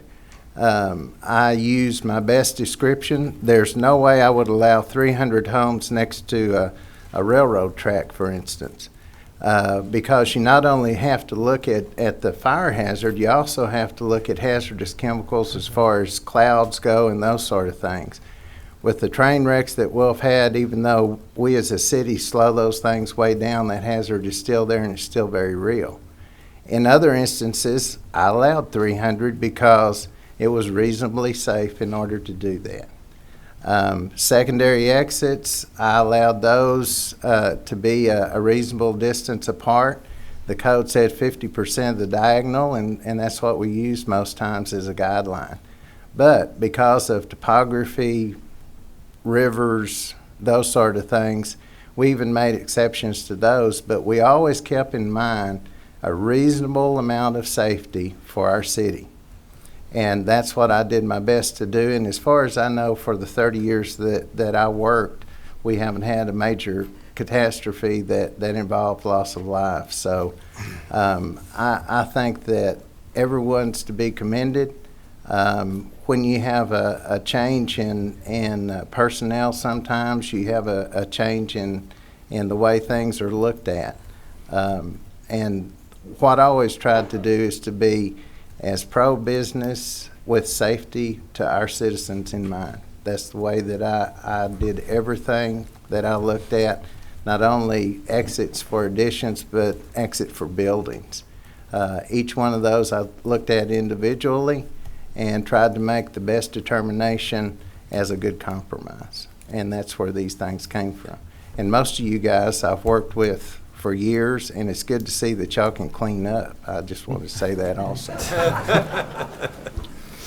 Mr. Mayor? Yes, then Winky. Go ahead. I just wanted to clarify something. It appears to me that we are considering two things. One, to grandfather the existing plats that have been approved to continue doing as they have been doing, and two, make an adjustment to the Code of Ordinances. Is that correct? Thank you. Mr. Wardlaw. Yes, Mr. Mayor and members of the council, I personally favor the higher number 165 and 275 for the following reasons. Number one, I think we've got to look at precedent with the 300 units being approved by Mr. Vardaman previously, and without any problems to this point. I think we've got to look at the affordability of housing. The 25% governmental cost of a house is shocking, and I think that we need to be liberal for the builders in this town and help them any way we can, and I don't see any problem in going from 125 personally to 165 and from 250 to 275. I'm not a builder, but I'm a businessman and have operated a number of businesses in this area. And I tell you, the governmental regulations are just eating everybody alive in the business community. We're over-regulated in this country, and I think this council ought to be very sensitive to these entrepreneurs out there taking their risk and putting their money in to their properties and projects and trying to feed their families and make a living. And that's why I'm for the higher numbers. Thank you, sir. Chief? Not only do the builders dress up, Chief's all suited out. What? Everybody's so very handsome today. Yeah. Good morning. Brian Dunn, Fire Chief for the City of San Angelo. Ross Coleman, the Fire Marshal, could not be here this morning. He is at the National Fire Academy in Innisburg, Maryland, and I believe they are probably watching this on TV. I suspect right they now. are as well. We've been meeting with the developers to try to come up to a compromise that we thought maybe both of us could live with. It being 30 before, I think that is a little on the strict side. I think we could have come up. How much? 125 is about as high as it's probably a little higher than I would like to think it would be, but I think we can still defend that. This issue with the code on egress, it is in the fire code, and Ross is by far more a code expert than I am, but what my job is being able to put them out. And that is where the ingress and egress play vital roles to us. If you have an incident, and everybody talks about big emergencies happening, if you have large numbers of homes in an area, if we have a fire and we only have one way in and out, and we lay a hose to this thing and block that street, no one will come in and out, and that includes any more emergency apparatus. So if you look up there on the screen, I don't know if my pointer will work or not, it won't. What you have at the corner of Twin Mountain and Southwest Drive is one way in, and they will continue to develop this out. How long it takes them, we do not know, but how many years will you have where we will not have secondary access? If we have a fire at the entrance of this, there will be no more emergency access for us, because we will lay, and I will show you a couple of pictures of how things go at a fire scene, to be able to get in and out. And a lot of times if we have a bigger fire, we end up making respiratory calls on ambulances around this, because people that have asthma or any respiratory stuff end up getting carted off because of the heavy smoke if it's a decent sized fire. So there's other issues other than these big catastrophic events. It's true right there. You have Lamar Elementary with about 700 students. You have a railroad track that runs right down the side of it. Our rail traffic, I believe, has went from about 2,000 cars a year to nearly 30,000 cars a year. You know, right now they're hauling crude and frac sand. When they finish the bridge down there on the border with Mexico, they're going to be hauling chemicals through here. It's going to be a different issue for us. So I understand that it is a monetary issue for the developers, and we're trying to at least make it where they can do some work, but for me to tell you that this large number is okay, I can't in good conscience do that. So 125, I think we can still protect that, but when you start getting more and more dense in there, you're going to have more and more people trying to get out and us trying to get in. At the Planning Commission about 6 months ago, you had a planning commissioner stand up and tell you that his daughter, I don't know if he said it, her home got destroyed or what, but she couldn't get out, or she was trying to get out and the fire department was sitting waiting to get in. And that's what the issue could be. Will it happen? Nobody knows. Do you have to take into contingency? Yes. These codes are put in place as minimum standards that for communities that adopt them. They were developed by people that were probably many more years of service and dealt with larger incidents than I have ever dealt with. So, and they were put in place because this has happened multiple times, and they're trying to prevent it again. And that's why they developed these codes. So,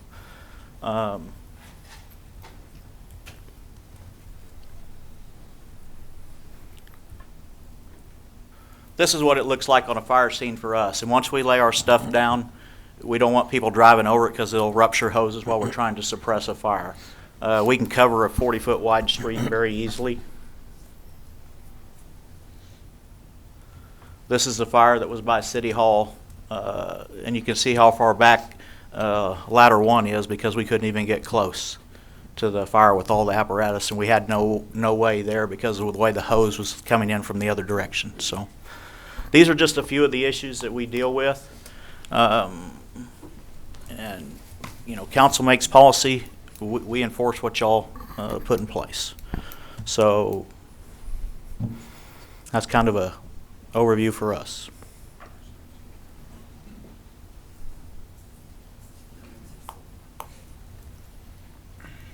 Fire makes it a solemn thought.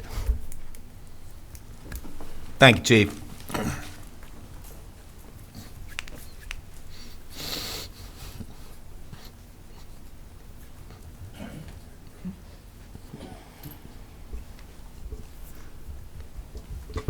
Mr. Jones. Tony Jones, builder and developer. I'd like to start out by saying that we really appreciate the staff, particularly Patrick and the fire folks, coming to the table and meeting with us and trying to get this figured out. It's been kind of an arduous thing for the last 6 weeks, but actually it goes back for a year. When these guys began to get shut down, when they were offered no alternatives, no reasonable alternatives to put these lots in, you know, could they have gone and hired attorneys, and could they have come down here and gone before council? Yes, they probably could have. But when a man with a badge and a gun, I've recently seen the fire marshals and their folks carrying guns, when those kind of folks in our society tell you, no, you can't do something, we're trained as a society to pretty much accept that. My industry is not the best educated industry in terms of civil rights, legal rights, and so we depend on other folks to kind of tell us what we can and can't do. Mr. Dunn brought up a very good point. You folks set policy and dictate to staff what you want done in this city, and that's as it should be. We as individuals vote for you and hope that you will represent us fairly, safely, honestly. And so he was very correct in stating that at the end of the day, it is up to you folks to set the policy and then direct staff on what you want them to do. Mr. Valenzuela, when you were when you were politicking for your job, we met in this very building and we listened to 5 or 6 other people, along with yourself, make your presentation about what you saw as a problem with San Angelo, some problems with San Angelo, and what your solutions were. And kudos. One of the very most important things you identified was the staff's inability, the history that you heard about in San Angelo, of a staff's inability or unwillingness, if you will, to work with industries in San Angelo, businesses in San Angelo, and how to promote that. I don't know how many millions of dollars Mr. Neighbors spends, but he gets money from everybody he can, trying to promote and get businesses here. And the stories go on ad nauseum about problems that people encounter when they're trying to move a business to San Angelo and get up and running.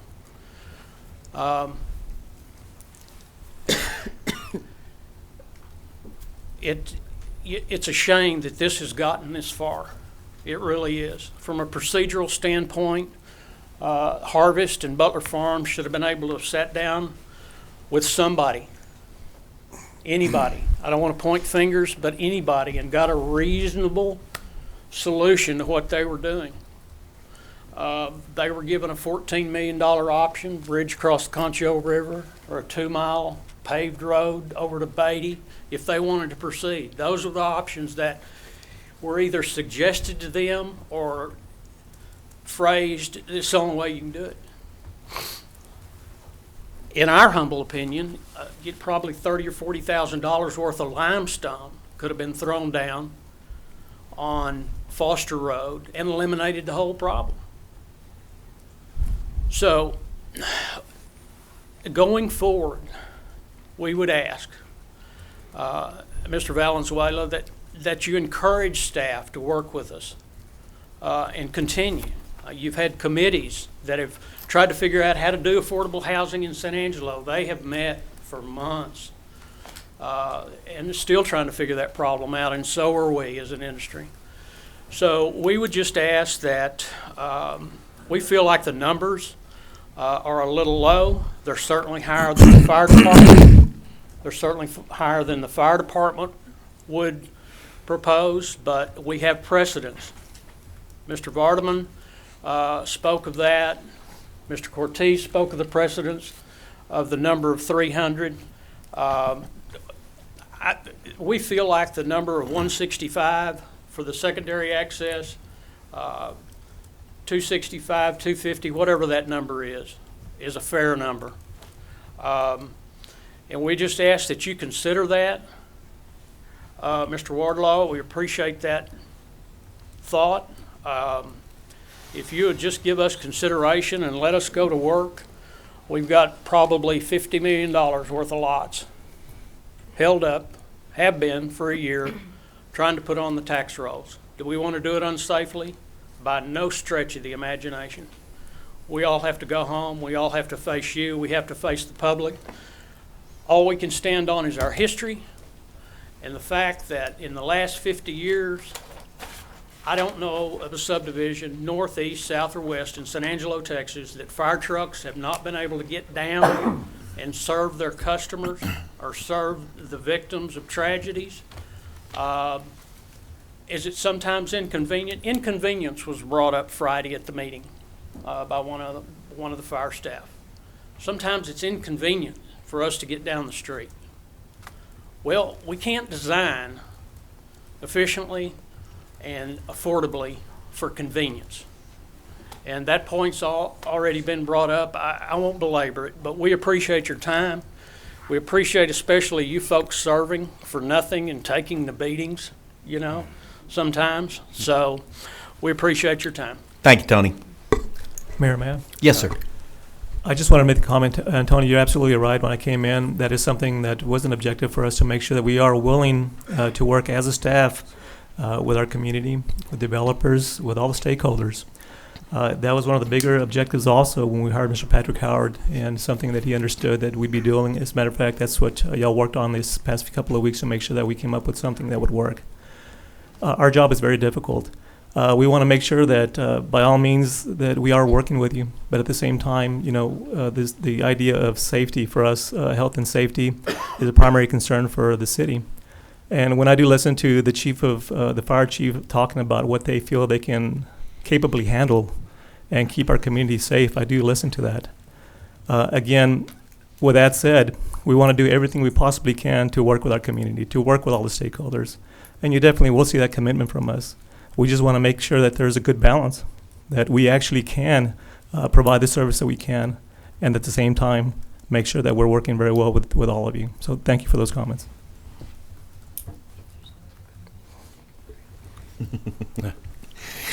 It is getting close to break time. Is there anyone else wants to make a comment on this? Dwayne, I want to say one thing if there's nobody else that's going. Okay. I'm going to vote no against this because I am in favor of the 165 and the 275, just like Dwayne. So I want to make my point clear on that. That's why I'm going to vote no. I'm hoping that we have a secondary vote. Okay. And I also wanted to add that I appreciate the developers out there that they're looking beyond, they're looking ahead, because when I hear of them clearing brush for possible wildfires, when I hear that they're building the top of the line homes, just fire resistant everything, fire resistant roofs, even and I appreciate Chief Dunn and what he does, but even the pictures that are shown there, I mean, those buildings, those are old buildings, okay?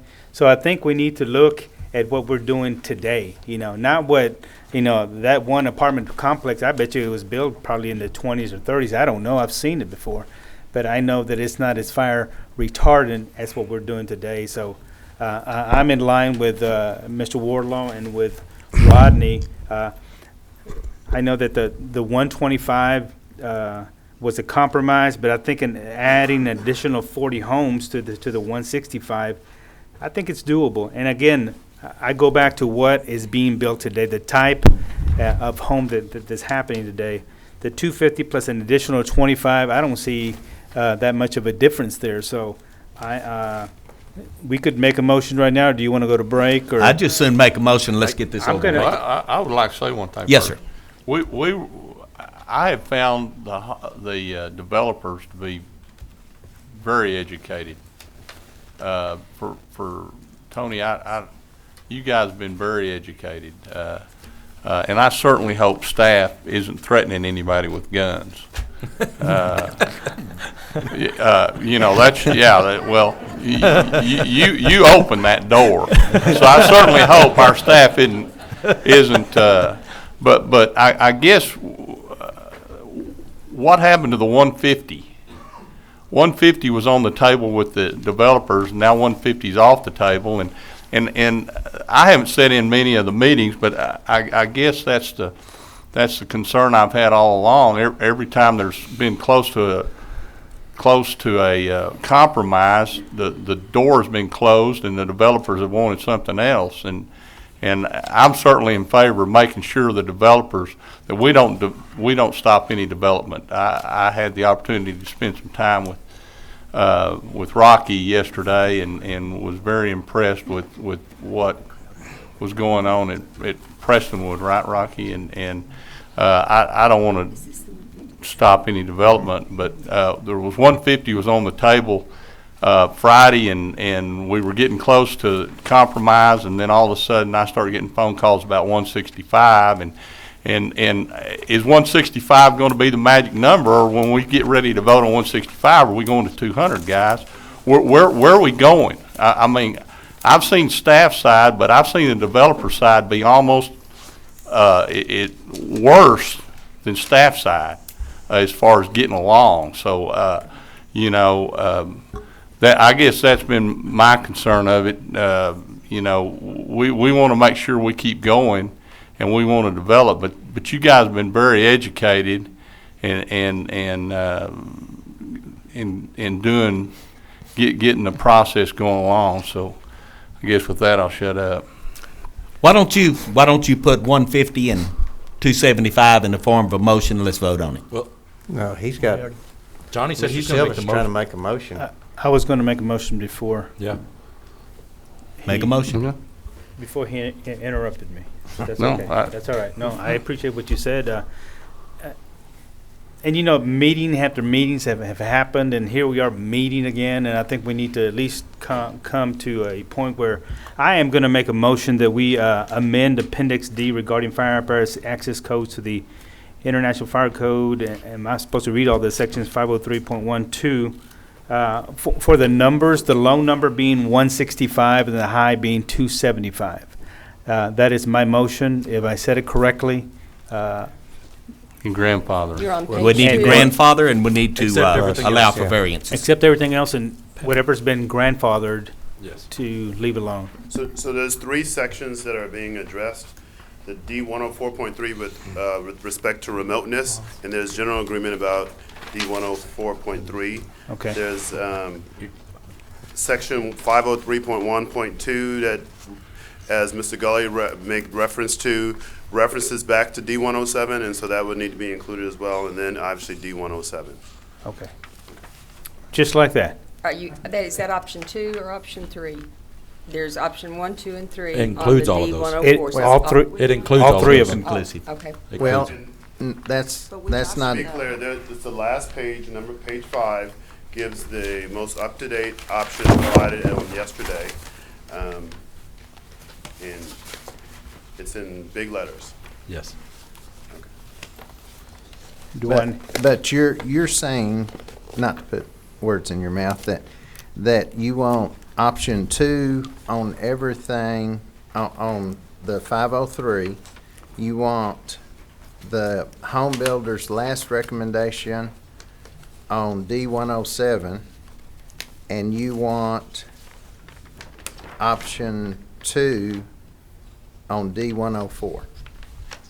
That's what I Is was- that the one that talks about Is that the? That's what I was trying to. I think you're saying you're going to accept what the staff recommendations are, except for the numbers. The numbers will be the only thing that change from 165 to 275. Is that correct?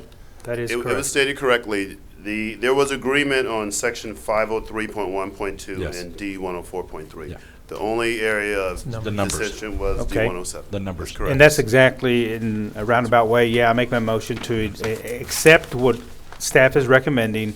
The only tweak I'm making is the numbers of, the low end is 165 and then the high is 275. I'll second Plus, that. plus grandfather. Plus, of course, Grandfather the but that's in- existing but class. That's in here. That's already here. It's in here. that is my motion. Okay. I believe we've got it. Is there any further comment? I have a question. Yes, ma'am. Does the grandfather include preliminary plats as well, or just plats? The way the language reads is that project's initiated, because there are Okay, some that that are includes preliminary in different plats. stages Okay. of development. I'm good with that.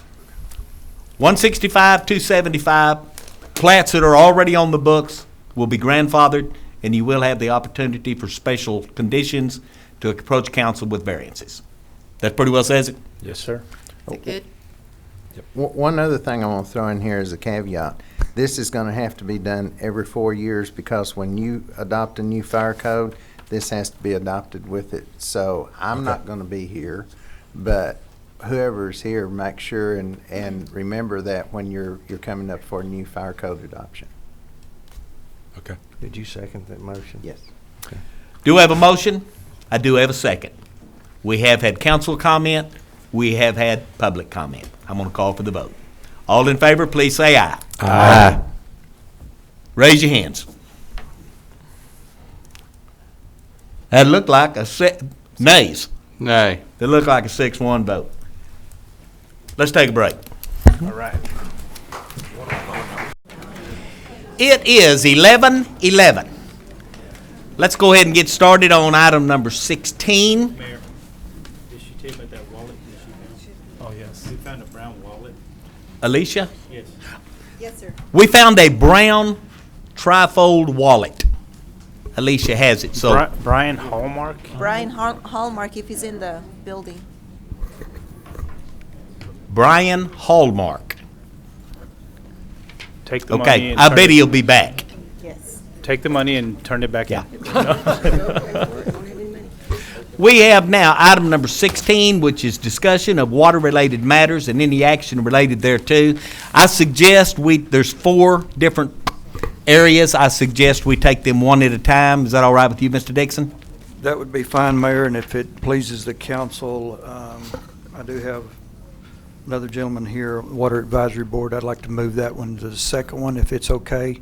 And so he Okay, may return. I don't have a problem. Does anybody on the council having moved We'll to C? do West Texas weather modification first, and then the Water Advisory Board. Anybody have a problem with that on the Question. council? Okay, we'll take item number A, which is discussion of the city's participation in the West Texas Water Modification Association. Then we'll go to C, and we'll take it next. Mr. Dixon, you're on, sir. Thank you, Council, Mayor. We have today with us a meteorologist from the West Texas Weather Modification. Has a very brief presentation, just kind of get you some background and update on what they've been doing and their operations out there. So at this time, I'll turn it over to Mr. Jonathan Jennings, and we'll proceed. Thank you. Good morning, sir. Good morning, Mr. Mayor, members of the council. I'm Jonathan Jennings. I'm the meteorologist for the West Texas Weather Modification Association. We are based here in San Angelo. We've been doing operational cloud seeding since 1996, and that's our target area that's on the screen up there. We do cover all of Schleicher, Sutton, Crockett, Reagan, Glasscock, Sterling, and Arion counties. We don't cover all of Tom Green County. The city does participate, so we do Route 277 and areas to the west. Overall, across the whole state, we do have several programs across South Texas into far West Texas, up into the Texas Panhandle. Not shown is a new program that started this past March in Wichita Falls. Overall, we're covering about 22.5 million square acres of land across the state of Texas. There's a lot of goals as to what weather modification could do. We could help increase supply for drinking water, irrigation. We could help have an impact on the area lakes, rivers, and reservoirs. But one of the biggest impacts is aquifer recharge, which is why a lot of the counties to our west are so active with the program. We also hope to reduce the need to irrigate and to consume groundwater from increasing precipitation across our target area.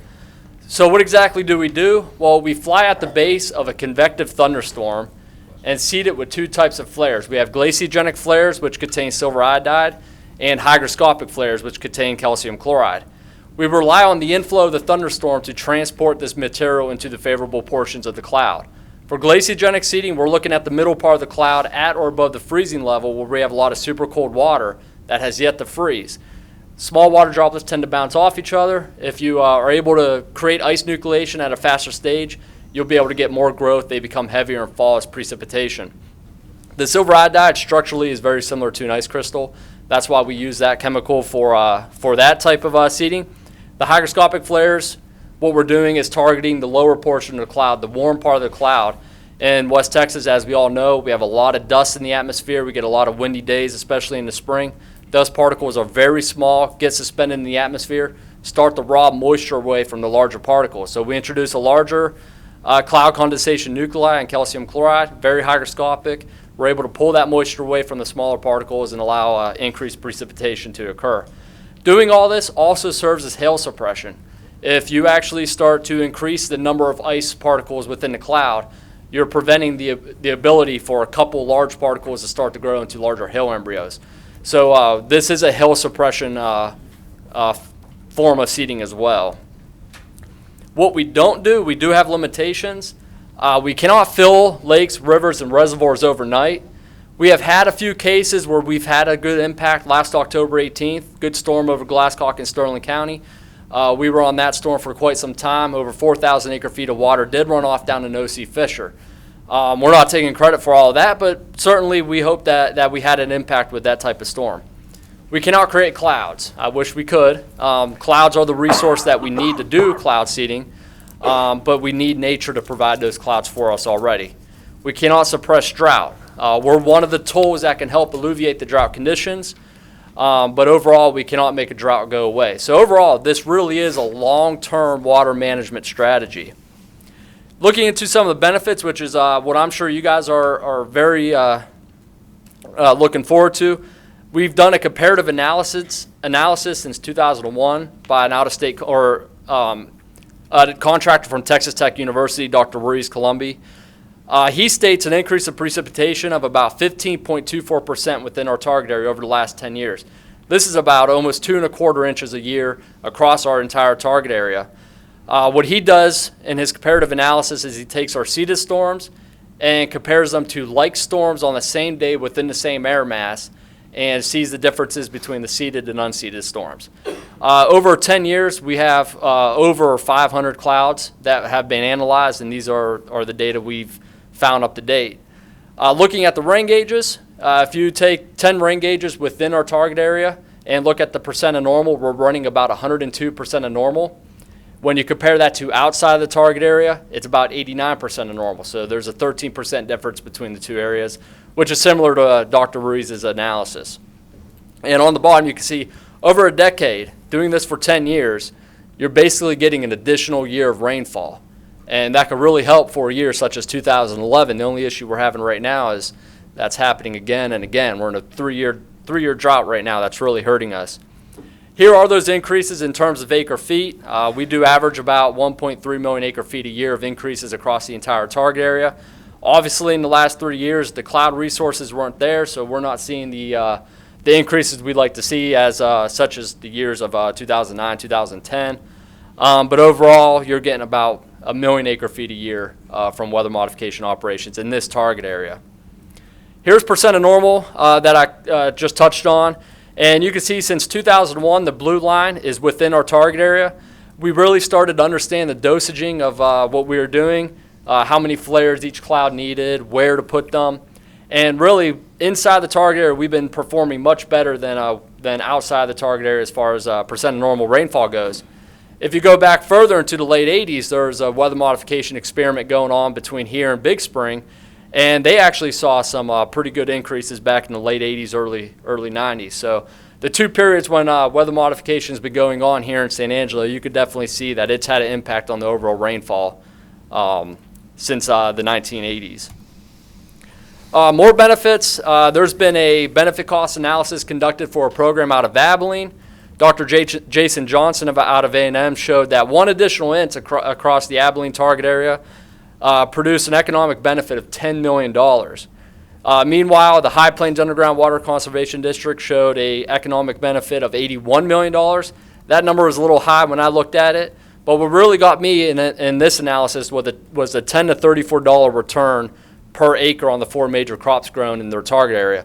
Weather modification operations are costing about 4.5 cents per acre right now, so you're getting some significant returns when it comes to farmland across the target area. I've been working with the Southwest Research Institute down in San Antonio trying to find out the recharge enhancement, and we're finding about 500,000 acre feet of additional recharge due to weather modification is occurring across our entire target area.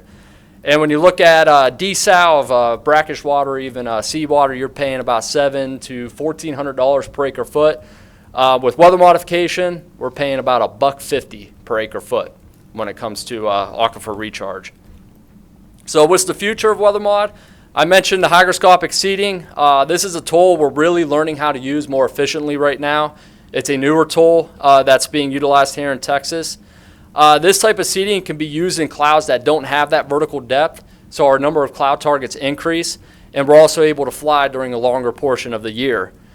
These flares are producing an additional 50 to 100% increase in precipitation mass versus just our pure glaciogenic seeding. So really, they're making the storms rain harder. And these flares, as I said earlier, help combat the increasing problems in dust, pollution, smokes, sulfates. So these are very, very powerful flares that we feel like we have a great future with. These flares could also help us utilize some wintertime seeding and when we fly inside the cloud base and try to pull something out of the clouds that come over here and don't precipitate. Also, we look to do cloud sampling research somewhere across the state of Texas, primarily over here where we have a lot of impacts from dust. We'd like to know what's in our clouds, how big the particles are, and how can we combat these problems that we're seeing. I'm sure everyone knows of the San Angelo bubble, the storms come from the west, split around the city and go around. That could probably be due to the amount of pollution that's being suspended in our atmosphere from the urban impacts. That's all I have right now, very brief. I'm more than welcome to answer any and all questions. I did provide our website on there, my email, as well as our radar page, which can show you the real-time operations. If you go outside, it's thunderstorming, go look on the website and you'll see where our aircraft are. We're having some telemetry issues, but we're getting those fixed up right now. So I'm open for questions now. Thank you. Council? Yes, ma'am. Who sits on the board? I know it's the members, but who from the city of San Angelo, let me be specific, who from the city of San Angelo serves on the board of the West Texas Water Modification? Kevin Kruger. Who? Kevin Kruger, the Assistant Director of Water Utilities. And who selects that person? I'm unaware of that. I don't know. Is Mr. Dixon still here? Well, maybe the city manager can find the information for me. We will get that information okay, for you. Thank Absolutely. you. Any other questions, council? There's Mr. Dixon. And what kind of report comes back to council on this membership to stay in tune with the weather modification? As far as I know, this is the first report that's been done in years. Wow. So I think from one of the meetings they said last year, y'all seeded how many clouds last year around here? 106? Yeah, 100. Yeah. So they're an active bunch, but we will be glad to produce whatever you I really would like to see a report and a participation, how often they meet, and just, maybe some minutes, something to, water is very important, and anything relating to water, I feel like needs to come back to via either through our water board to the council or straight to the council. I don't know what the rest of the council's feeling is. When they have meetings and stuff in minutes, would you like that included in a Friday packet? That'd Is be that the great. way you'd like That'd be the great. information? Okay. Now all we need is clouds. Amen. Johnny? Ricky or I was lost when I've understood the idea of cloud seeding, but I was lost on the flares. What are you talking about, the flares? Let me see if I have a picture on here. The flares are basically a roadside flare is what they look like, and that's how they burn. They burn in place. There we go. So what we have is a chemical makeup that either releases silver iodide or calcium chloride into the cloud. So these flares burn in place. We rely on the heat of the flare to volatilize the particles, which they reform when it cools to the particle sizes we would like. So we rely on the inflow to take the smoke trail you can see behind this flare. It takes the smoke trail into the portion of the cloud that we're targeting. And both of the hygroscopic and glaciogenic flares, they are manufactured here in San Angelo. So you guys were flying around a couple of days ago when that cold front was coming in, or? Yes, sir. Those big clouds? Yes. We were up in there, and I believe we seeded 3 clouds that moved into western Tom Green County. Can you take Ricky Dixon with you next time and him videotape it so we can see it? You'll do that? I want to go. You want to go? Yeah.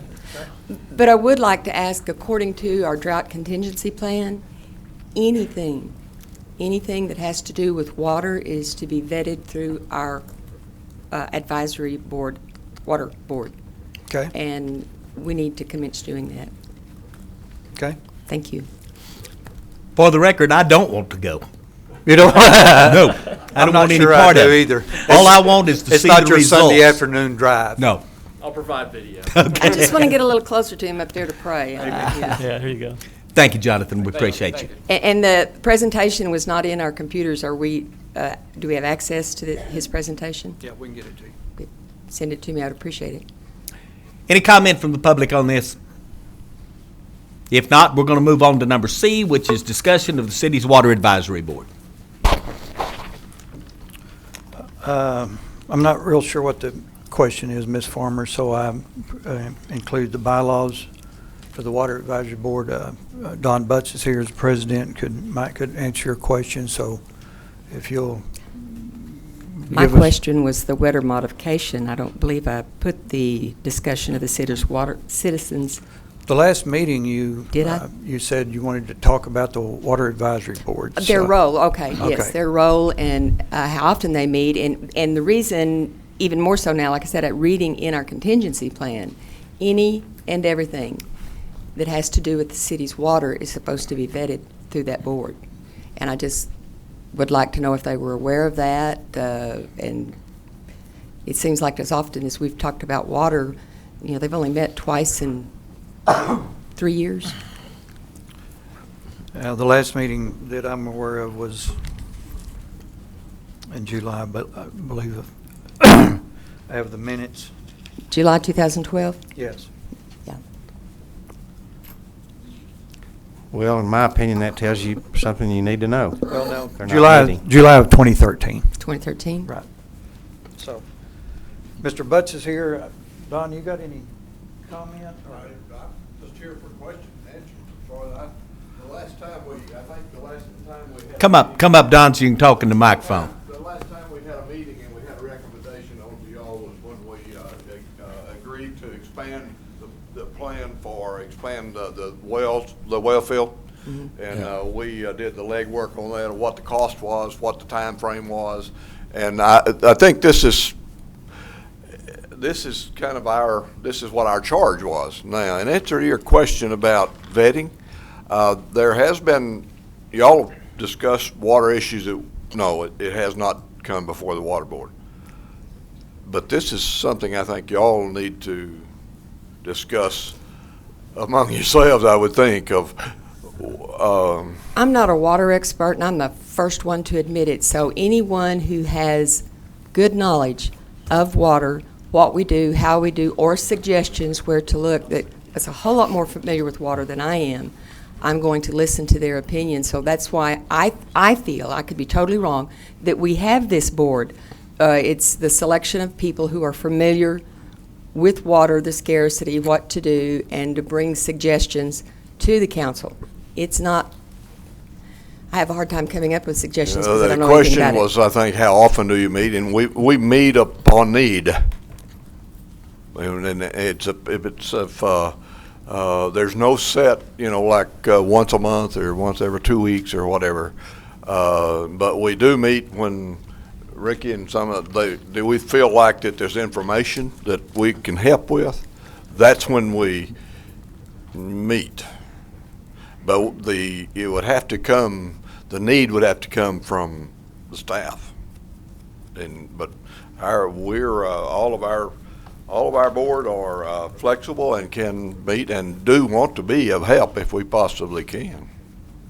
Well, Ricky, if you could just provide me with the bylaws to see what was structured as to how the board was to function, we can look at that and go over and put in force. I just feel as much expert advice as possible that can come to us before we make decisions is a good thing that we need to be doing. So I would like to look at it.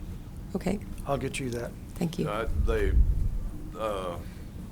In the paper yesterday, the mission was stated for that advisory board, and it's on target, in my opinion.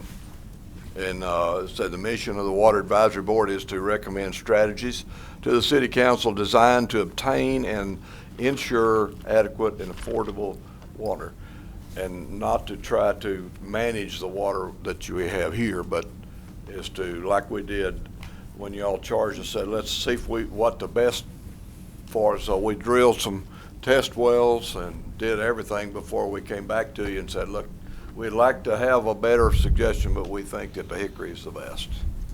And that's an example of what we do. I'm just going public with my shortages, that I don't have enough knowledge, and I lean on and want experts on that board that have water knowledge. Russell Gully is one of our board members. He's very, very knowledgeable. Stephen Brown is one of them. Is very knowledgeable, and the rest of them are too. I think we have a vacancy. We do. Yeah, we? It's going to be filled today.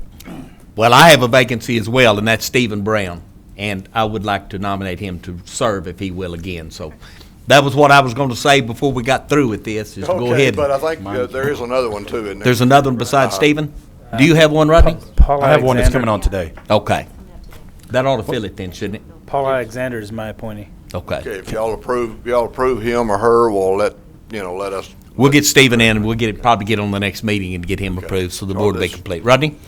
The one thing, I'm kind of with Charlotte on this. I kind of thought that the Water Advisory Board should be looking at not just those big projects like y'all have been, like that you've been charged with, but actually coming up with ideas on little things. because I think it's a lot of little things that will actually save us water over the long haul. Not just looking for sources, but I envisioned it being like a thing of, like when I did these curb cuts a couple of months ago, and we come up with ideas. And I think that a lot of us up here get ideas from the general public. I know I do for sure. And it would be nice if we could go to that board and the board kind of look at those things of, see if it's just totally out there and there's no way we could possibly do it, or if we can do it and move it forward. Well, that'd be up to y'all, but right now the mission, our mission was not to get involved in managing the sources that we have, but to find new forces and then do the legwork of what the cost is, what the feasibility is, and not necessarily micromanaging our sources here. Well, I don't see that now, as if that's what is needed, you'd probably need to restate the mission so all of our board will know exactly, in regard to that, or you may even want to create someone else to do And that. that's why we're here today, so that we can look at the mission and the council maybe make some suggestions for the workshop with Ricky on this. Yep. And we can use Ricky. Yeah. Put it on Ricky. You don't have anything else to do. Sure. Take care of it, Ricky. I got it. They can get you. Thank you, Don. We got that one covered. Anybody from the public want to weigh in? Come on, Jim.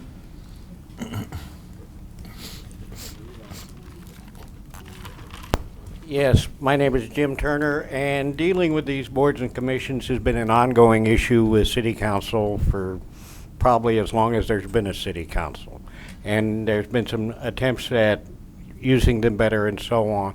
But there's a couple of key things that need to be remembered.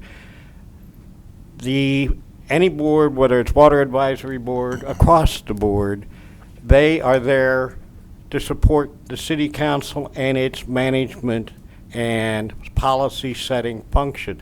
They're not there to manage anything with very few cases. They are there to give you the time that you don't have by doing the legwork, the hard work, to come up with advice and recommendations on the best thing the council and the city can do. They don't work for staff. They don't work for the paper. They work for City Council, and that is their objective, no matter what board or commission they're on, is to keep you up to date on their area of expertise. And I think one of the confusions is they don't work for Ricky Dixon. They are an aid to him. They can be a great help to him, but they're not part of his staff. They are your staff to do research and advice. And as long as that's clear, and you keep that line of communication, because this is what I've seen with some other councils in the past especially, that communication between your board member and the council member needs to be ongoing. If they're not meeting once a month and you think that there's something they should, that's on your head to tell them, why aren't you meeting and dealing with this? If you think that their role is too restricted or way too expensive, again, that's on you. That's not on Ricky Dixon. That's not on anybody but you and your board. Thank you. Thank you, Jim. Anyone else? Council, we through with this one? Let's move on. Number B, update on current water sources.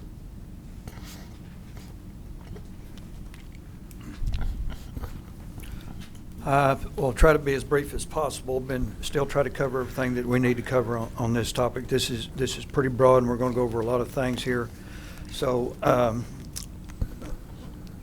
lot of this is for the public knowledge too, as well as not only for updating y'all. So I'm going to try to cover everything that I can in this. Just to start on the current water issues, our local water supplies, all of our current supplies is surface water, as you know. Ivy's been our main supply for years, and with our last discussion with the CRMWD, with no significant runoff in November, that supply will be depleted. There will be no more Ivy Reservoir for us to draw off of. It's not only going to affect us, but a lot of the other communities that rely on that lake. Right now, well, as of yesterday, it changes daily, but the current content of that reservoir is 65,900 acre feet. Lake Nasworthy current level is 1868.3. Normally, operating level of that lake is 1871.2. We're down about 2.9 feet, and that will probably continue to decline as the summer begins. Current content is 5,431 acre feet in Lake Nasworthy. We have issues right now with boat ramps. We still are trying to keep a few open, but as the water level continues to decline, I see in the very near future, if something doesn't change, we're going to have to close them all. I mean, it's just getting too dangerous for people to not only use the boat ramp, but the conditions out in the lake that we can't see are getting tremendous danger areas. Twin Buttes, we still have a little flow coming in the South Concho River. It's running about 5.9 yesterday morning. So we still have a little inflow into the south pool of Twin Buttes. But Twin Buttes, there's about 4,600 acre feet out there, but it's all in dead storage. And what that means is we can't flow it through the gates by gravity, so we're going to have to pump it, as we did last year and a little bit the year before that. We plan on starting that pumping operation the first part of May. Y'all awarded the contract for the contractor. We've been in touch with them. They're going to start mobilizing in here next week. So we're going to try to get things running and get that water moved. And the only reason, or the main reason we're moving that water is we're trying to consolidate these pools. Right now we've got nearly 1,900 acres of water spread out, and that summertime heat and wind is going to start affecting things. So we're going to try to move as much of it as we can out of the Twin Buttes North and the South Pool into Lake Nasworthy and cut down on the surface area that's going to be affected by evaporation. O.C. Fisher is also one of our supplies. Last year, October, we did pick up some runoff and about 60 days of water that we use in 12. So the city's current usage is, last year is 14,200 acre feet. The year before that, it's 15,000, a little over 15,200 acre feet. So conservation efforts are working, and we appreciate it, but that's also detrimental to the revenue stream. And it looks like right now, the end of last month, we're just about this year with water usage of where we were last year. So we're still on that 14,000-ish acre foot use. Currently, we're in drought level 2. At level 2, the triggering point is less than 18 months supply. We got about 13.5 months is what I figured yesterday. Outside watering right now is allowed once every 7 days by ordinance. When we get into drought level 3, that's entered when the developed water supplies is less than 12 months, and that affects the current ordinance reading of no outside watering allowed. The city is also, since we do still have flow coming into our reservoir, we have the required pass-through flows from the water master that we have to maintain. That water is passed to downstream senior water rights holders for domestic and livestock, and that will continue as we have flow coming in and a demand downstream. Those releases right now, that water's made up. We release out of Bell Street Lake because it's the closest to the measuring station downstream, but that water comes out of Nasworthy, so we don't get any rains or runoff in town, and we have to release from Nasworthy, and we're trying to prevent as much of that as we can. Okay, that's our local supplies. Let's talk about Hickory for a little bit. The only projects that we lack on the Hickory projects are around water treatment plant. It's supposed to be finished November time frame this year, probably towards the end. We have the well field expansion package 1, the drilling of the 6 additional wells as authorized by council.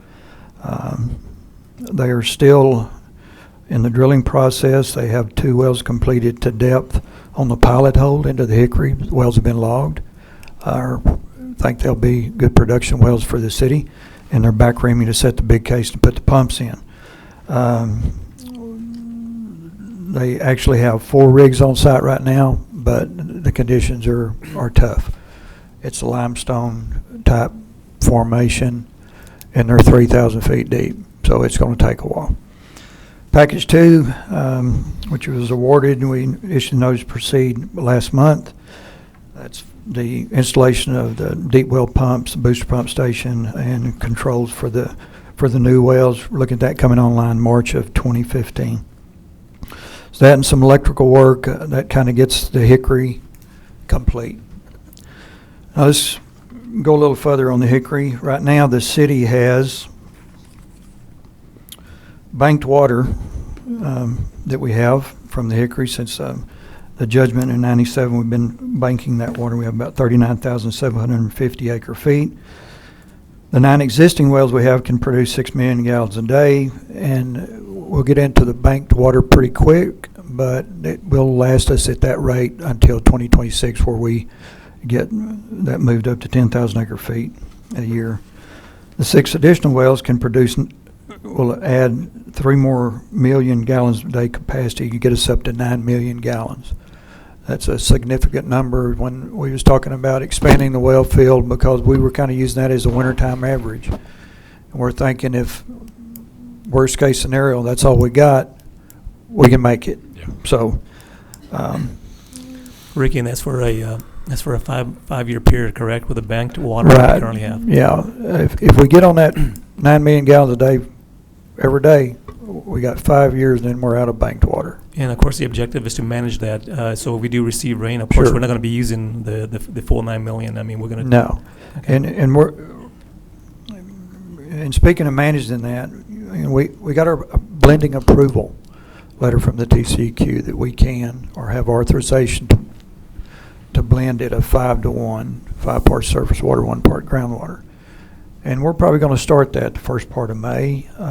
Not at that amount. Probably going to bring on 1 million a day, just to look at it operationally wise, to make sure that all the controls and everything in the well field are working, and we don't have any treatment issues of adding that water into our groundwater supply. I mean, our surface water supply. Ricky, And excuse me. Go ahead. No, you answered my question because I get asked that a lot. Is we are now officially connected to Hickory. I mean, we have the connection. That's correct. And then, so the blending, you just answered my question. I get that all the time. When does that happen? You know, what happens? We're going to probably bring it in about a 10-to-1 ratio. 1 part Hickory to 10 parts surface water, just to make sure. And all we're trying to do is just ensure that we don't have any issues, treatment or operations. We're going to run it for a time just long enough to make sure that we don't have a problem. We have to do that, and we're going to get off of it. And that's part of managing that aquifer up there. If we start using out of it, we're using out of the bank. If we have to have that bank later on down the road, I want that water there. As long as we have local supplies, and Ivy in particular. We're not the only one using Ivy. And if we don't get our part of it, somebody else is going to get our part. So I want to make sure that we get all that we can. And that's the only reason that we're going to be doing blending for a short period of time. So it's another way to manage our resources. Did I miss you say when you were going to start the blending? We're working on a press release right now, Ms. Farmer, Okay. and we're going to send out something the first Because part I've of. already been getting phone calls Yes, that they ma'am. said it was in the paper that we were blending, and no, not yet. No, we're not. And but we will notify everybody when we start doing that.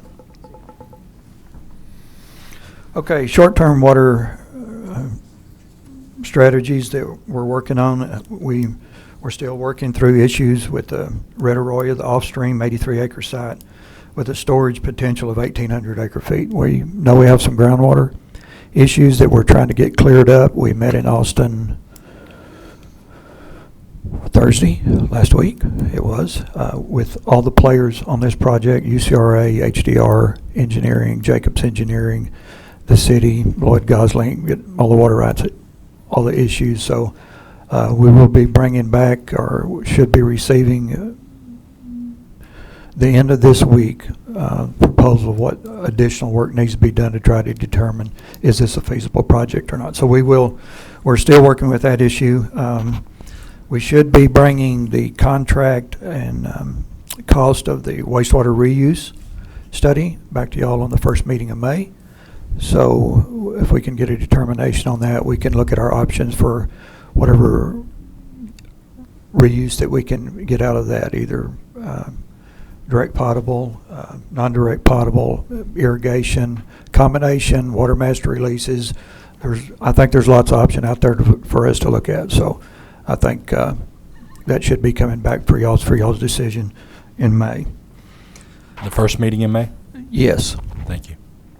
Long-term water strategies, we're still working with the West Texas Water Partnership, looking at alternate supplies to get us way down the road, so we don't have to worry about this anymore, hopefully. So we're still working with them. They've got several options they're looking at, and unfortunately I'm not available or allowed to talk about those, so we'll just let that go at that.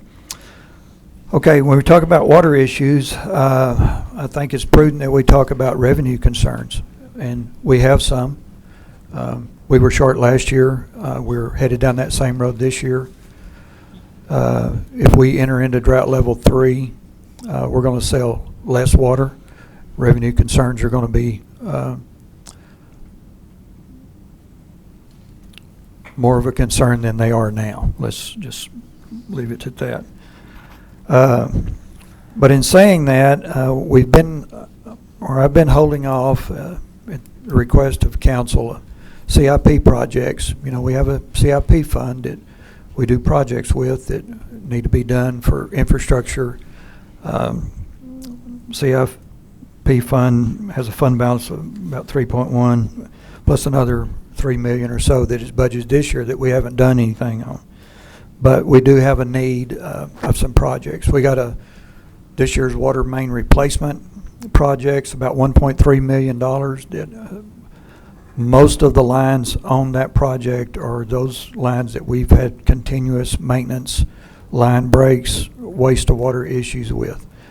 We think it's critical that we need to get down the road on this, so I'm going to be looking for y'all for some approval today to start that or continue to hold, whatever y'all's desire is. Along with that, we know we're going to be pumping Twin Buttes Reservoir.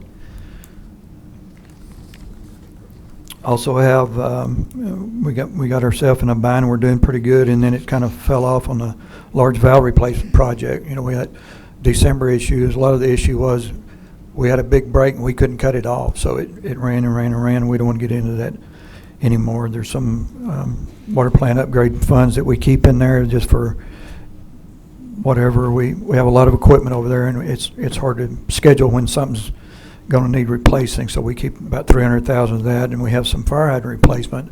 Right now, distribution bunch, they're 12 people short. We can't hire anybody. We have some fire hydrants that need replacing. They're either hard to operate or out of service, and that gets into a public safety issue. So, you know, there's about a $100,000 need there. Overall, I need to spend $2.6 million is what I'm asking for out of the CIP fund. So if y'all would kind of consider that and Ricky, let me know your thought. How far, speaking of the upgrade on the water lines, how far are we in completing? And I know never. I thought we were like 60 I or hate 70, to say never. That's 60 got or me into trouble 70% at before. one time, wasn't we? Yeah, but you know, as time goes, things age, we replace, they get older. We'll be doing this for a long, long time. Moving target. So.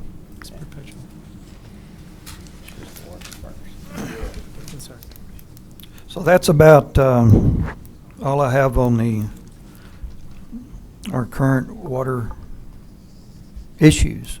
If anybody has any questions, again, I would like to have maybe some directives today concerning that CIP need that I have. Ms. Farmer?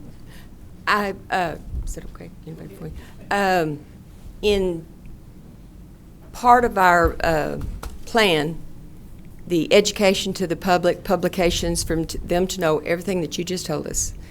We had been doing that, and I could be mistaken, but I could not find a report that gives everything that you just said, where water's coming from, average usage. Consumer composition reports we've been putting them online now for They're years. online. And we also, if people do not have access to that and request, we will mail them a copy. Okay, so we've done one since 2012.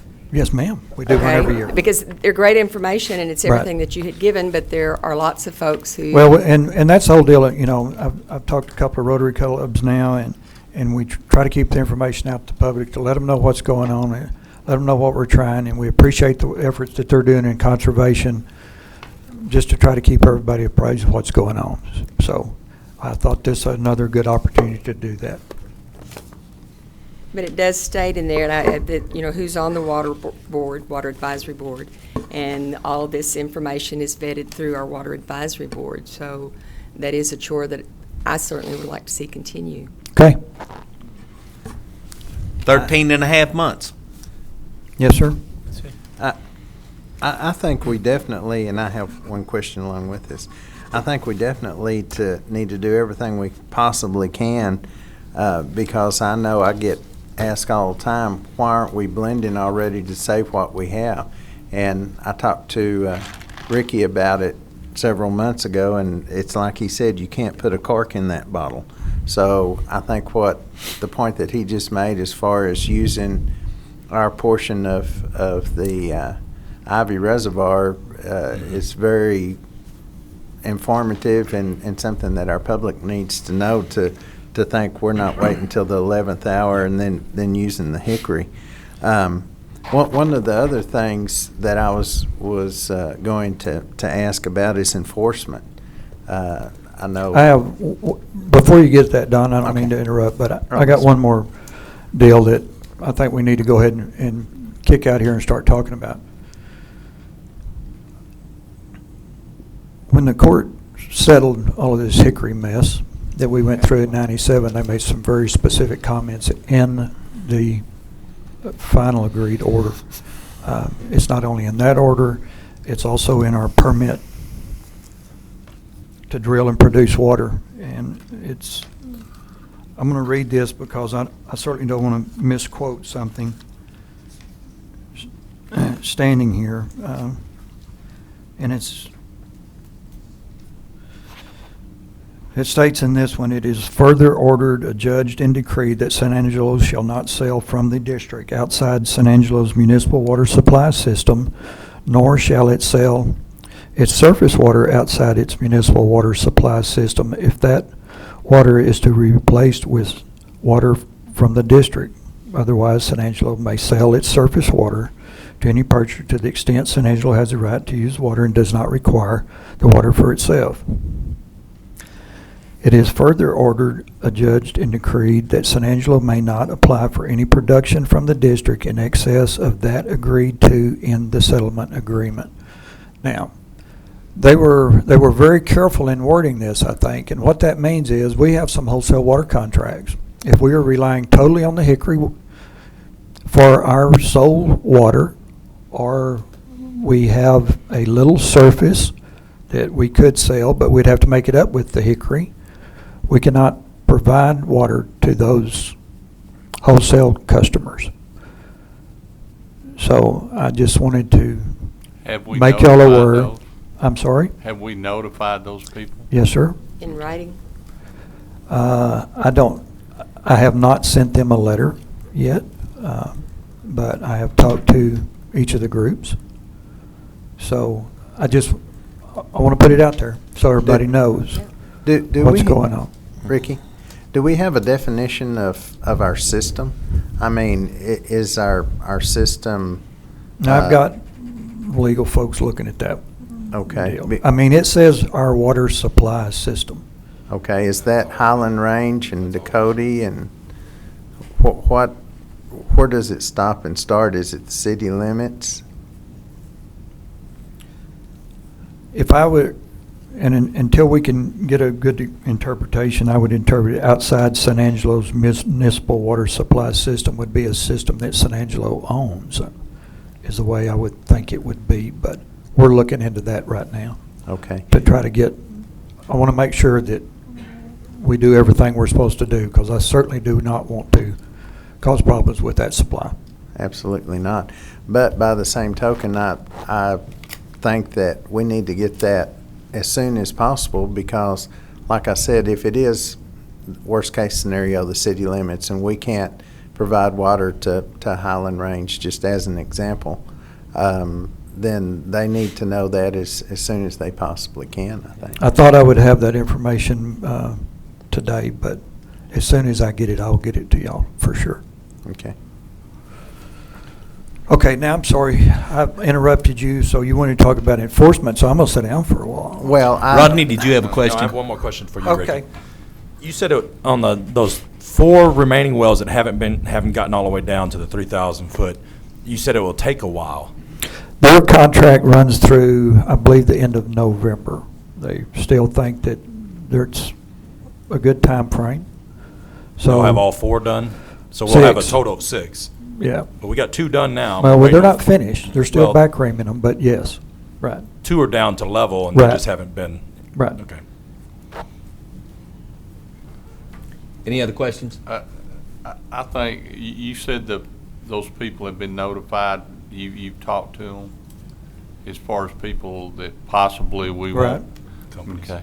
I think it'd be prudent on our part is once we know for sure, if we set up a meeting where we got all those people in the room and said, you know, this is the outcome. Okay.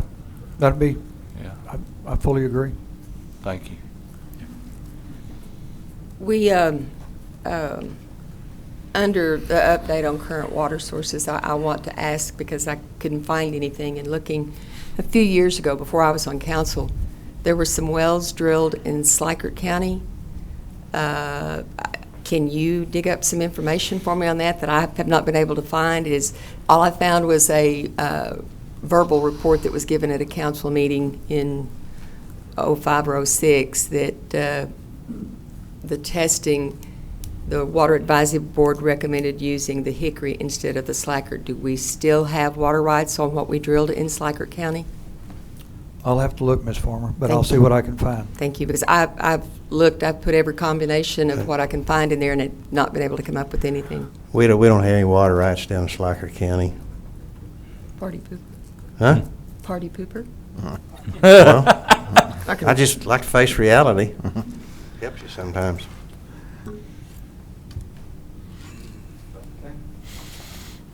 Got enforcement questions, Don? Yes, sir. Okay, James, you're the one that enforces all the water regulations, correct? Yes, sir. Okay. Are those Class C misdemeanors? Can be, yes, sir. Okay. How are you doing that? I mean, I think a lot of our public doesn't understand where we're headed if we don't get not only rain, but enough rain to have runoff, and the dire straits that we're in. And so the people that misuse these things, and I may be the only one up here, but I would like to see them get hit pretty hard because they're using all of our water or wasting all of our water, and that offends me.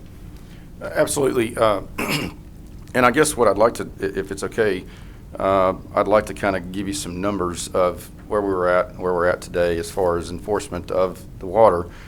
About 2 years ago, a little less than 2 years ago, code enforcement took over the enforcement of water violations. And it made sense. We had one person doing it versus 7 of us now. And when we took that over, it became top priority.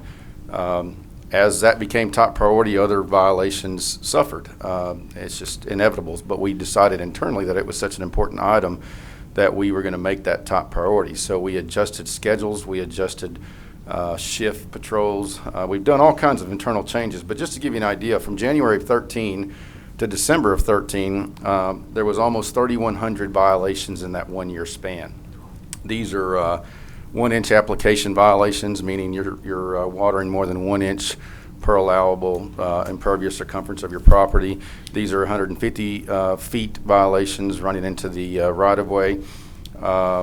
They are watering during prohibited times. Is a big issue. That's one of our biggest issues right now. And then, just not paying attention to their systems or to their and that's just not the property owner. This is business owners as well. So as we combat that, unfortunately, the numbers as of this morning are showing we're tracking a higher amount of violations right now than we were at this time last year. I wished it was opposite, but it's not. And that's the brutal reality. But I think the bigger picture here that we probably need to address is the ordinance. I think there's a big consensus on the ordinance is kind of written to where it hinders council's ability to move into a different level of drought contingency program. The other issue is there would be a lot more violations if the water didn't have to be running into a public right-of-way. Without naming certain areas of town, you can drive to an area of town, and when their parking lot is full of water and it's an inch and a half deep, you could imagine how many thousands of gallons are sitting there. The code officer cannot do anything because it didn't enter the public right-of-way. So I think this number would be a whole lot bigger. So I think we need to look at that ordinance, the verbiage of the ordinance to help, combat that. But I also agree, well,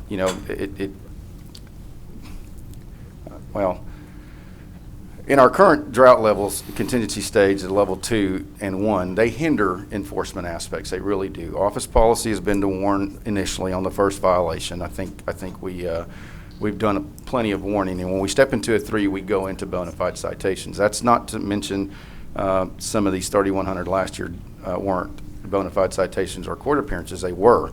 But the majority of our efforts, I think, can be helped with the verbiage of the ordinance and then whatever the consensus of the council is in any direction y'all deem us to go. Okay, along with that, when you do take one of those to court, what's the response there? Are you getting cooperation through municipal court and legal and everybody to try to help you? Well, yes, but that violation is a little different because of the fact that it disappears in May at 109 degrees. We got an hour to respond to a violation, which is, again, an office policy. In order to, so usually the situation is remedied instantaneously, but the issue does get expunged through the court systems because of the violation at hand that they perform. So unlike a junk and unsightly situation that could stay there for a couple of weeks, maybe a month before it's heard at the court level, a water violation is done and gone by the end of the day, typically speaking, but it's still a violation that runs through the court. The court system has been very responsive. They've heard all of our cases. Legal staff is as well very supportive. The dispositions of those cases, each one will have a different disposition depending on repeat offender or not. But typically speaking, I have not seen one maximized at its potential fine fee. And your maximum is 200? 2,000. 2,000? Yes. Okay. The fine? Yes. If we, and this is probably a legal question, can we minimize, have a minimum to maximum on that? Can we say 200 to 2,000? So that there's at least a minimum, once the citation is written and confirmed through court, that there's a minimum charge, minimum fine? This is, good morning, counsel. This is something Judge Gilbert is aware of, and it's within his jurisdiction. He's looking at that. But it would it need to be written into the ordinance? This is something, it's in the ordinance of up to, and I'm discussing that with him. He's concerned about how to approach that. Okay. Is what I can say. It's up to, and the judge sets the time, the fines, and so we're discussing that. Okay. My point to this whole thing is, I'm not sure that we don't need to look at rewriting our ordinance to put some more teeth into it, particularly with the amount of water that we have left. And I think this would also serve to help some of our flagrant violators with the reworking of the ordinance and some of the wording like James was talking about to be able to do better enforcement and keep our water source as long as we can. James, on the majority of these that you gave out 3,100 violations last year, the majority of them were just warnings, or you just told them to stop, turn it off, Yes, and sir. things like that? Yes, sir. Do you have any idea, and I know you didn't come up with a bunch of papers, but do you have any rough idea of how many tickets were actually written where there was a fine involved? I don't, Councilman Fleming. I'd have to get back with you on that. As I stated in the email, I could go through each case and see the disposition of, but a good percentage of that 3,071 to be exact, 80% of those were violations. Mm-hmm. Now, 80% of those did not end up, going through the court system, right. And probably weren't fined, but it wasn't a whole big book of business. There's probably 200-300 people tops in that book of business because of the warning that we issued prior to. Again, when we go into level 3, I redirect staff that the warnings are stopped. There's no more education at 3. There's no more warnings. It's a bona fide citation because you shouldn't be watering anyway if it's a level 3. So, but it's until we get to that stage. And of course, as a directive, we can change internally as well. It's. Is that a written policy that when you go to 3, you do that, or is that just? No, sir. The policy? ordinance is currently written with the keyword of may, Yeah. and it gives you may enforce as follows. So, in my opinion, may means might or not, and it's not so we've just, to soften the blow and to be in an educational role, a better public servant, we've decided to warn first. Right. And y'all have done a good job at that, but now we are in desperate straits right now, and I'm kind of with Don on this, where I think the council should direct you to now, there's not may, it is. Like every violation should be ticketed and they should be fined. Especially, I mean, we're going to have a shortfall. Ricky's going to have a huge shortfall this year, and we're going to have to address that on that part of the water department.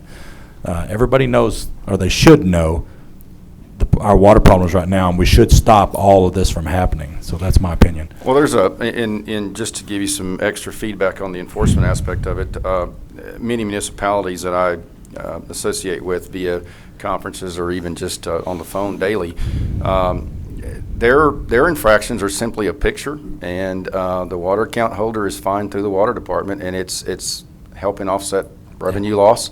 It's a speedier transition because when you go to court, it's a taxation on the department, on the citizenry. It's not cheap to do that. I mean, manpower is spent, hours are spent, re-inspections are spent, pictures are spent. Blah, blah, blah, blah. And so many other municipalities are just simply snapping a shot. Our cameras are pretty sophisticated today, and y'all set a fee schedule of first offense, second offense, third offense, and it's paid through to the water system. Whereas currently the fines are maintained and kept by municipal court, which I'm not, I could care less. I don't get any of that money either way, but it is an avenue that people are utilizing. And a lot of or some of our sister cities are using this? Yes, sir. I would be totally in favor of doing that. And I think that would really help you, wouldn't it? So you don't have to contact them? It would make a world of difference in efficiency. I mean, currently with the way we have to present a case in court, it's a taxation upon the department. And I could put a dollar figure to that, if you wanted to get an exact to it. But there's a lot of time spent prior to getting somebody to court. Why don't we, at our next meeting, have that as an agenda item, and it'd give James time to look over it and see what the positive and negative aspects of it are, and so we can go down the line with it. I'd like to point something out. If we look at the enforcement provisions that it's under section 11206, I drafted that back in 2012. There's a first violation, second and subsequent, third and subsequent, and so we did look at the law and determine whether we could. We haven't tested this, but it is in our ordinance as of 2/7 of 2012, discontinuation of service. Mm-hmm. So we have gone through that. I worked on it. It's in our ordinance.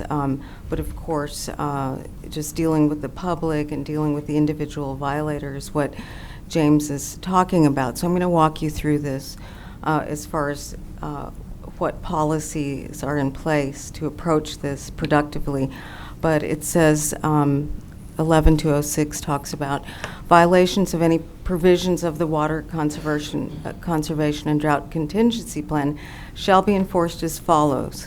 We have a first violation. Any person or entity may be given a verbal or written warning. Second, subsequent violations. The second and subsequent violations would be a Class C misdemeanor offense, and then we graduate up to the punishment of up to $2,000 per day per violation. We've also incorporated that proof of mental state isn't required, and each day, every violation of the drought contingency plan is a separate violation. Third and subsequent violations, the water utilities director shall, upon due notice to the customer, be authorized to discontinue water service to the premises until circumstances that are delineated here for the perhaps the payment of charges. This hasn't been put to the test of the expended or wasted water could be paid, and then service could be restored.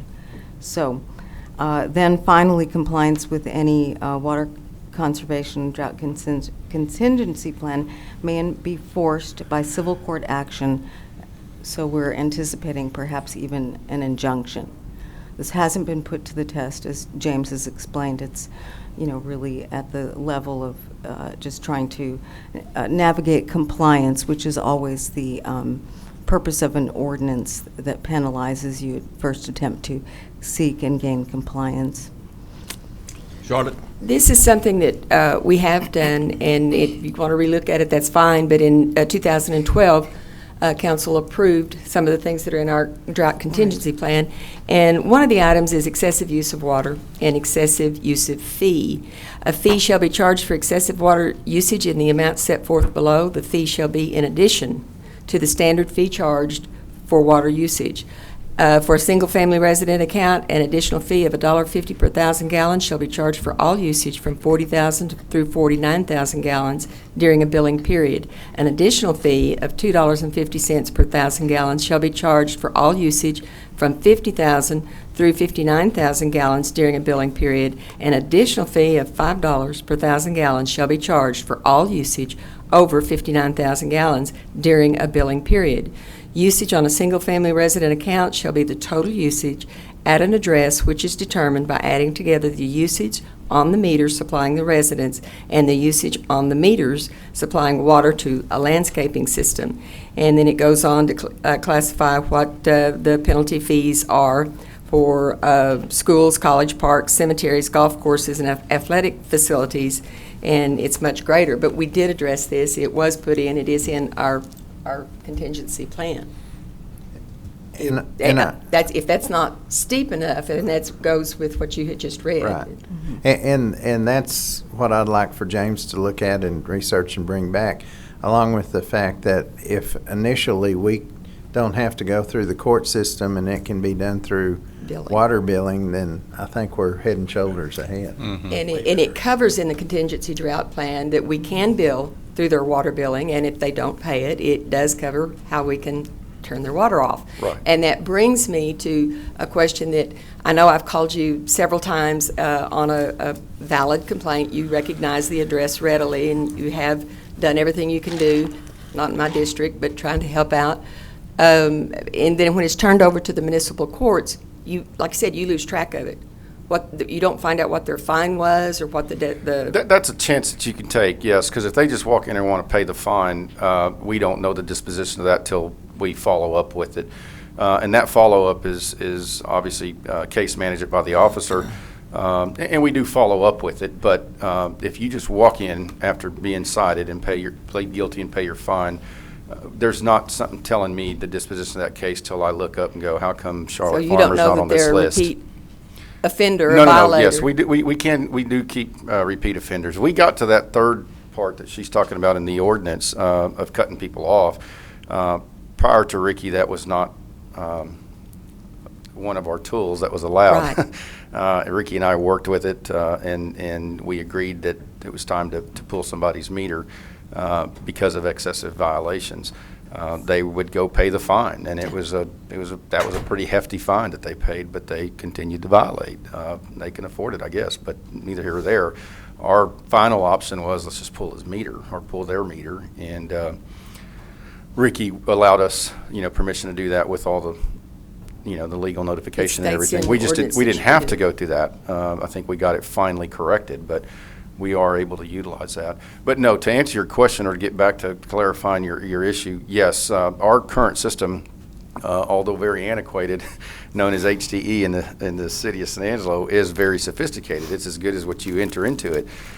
So it's got I can tell exactly when my officer was there, what time, what day, and that always helps us in other cases, because if I write you up and you get mad at Don because his backyard's dirtier than yours, I can typically go, well, we wrote Don up as well. So it's a good system, but so we do keep track of all the repeat offenses. And unfortunately, there is those addresses that we just know well and dear to our heart because they're constantly in violation.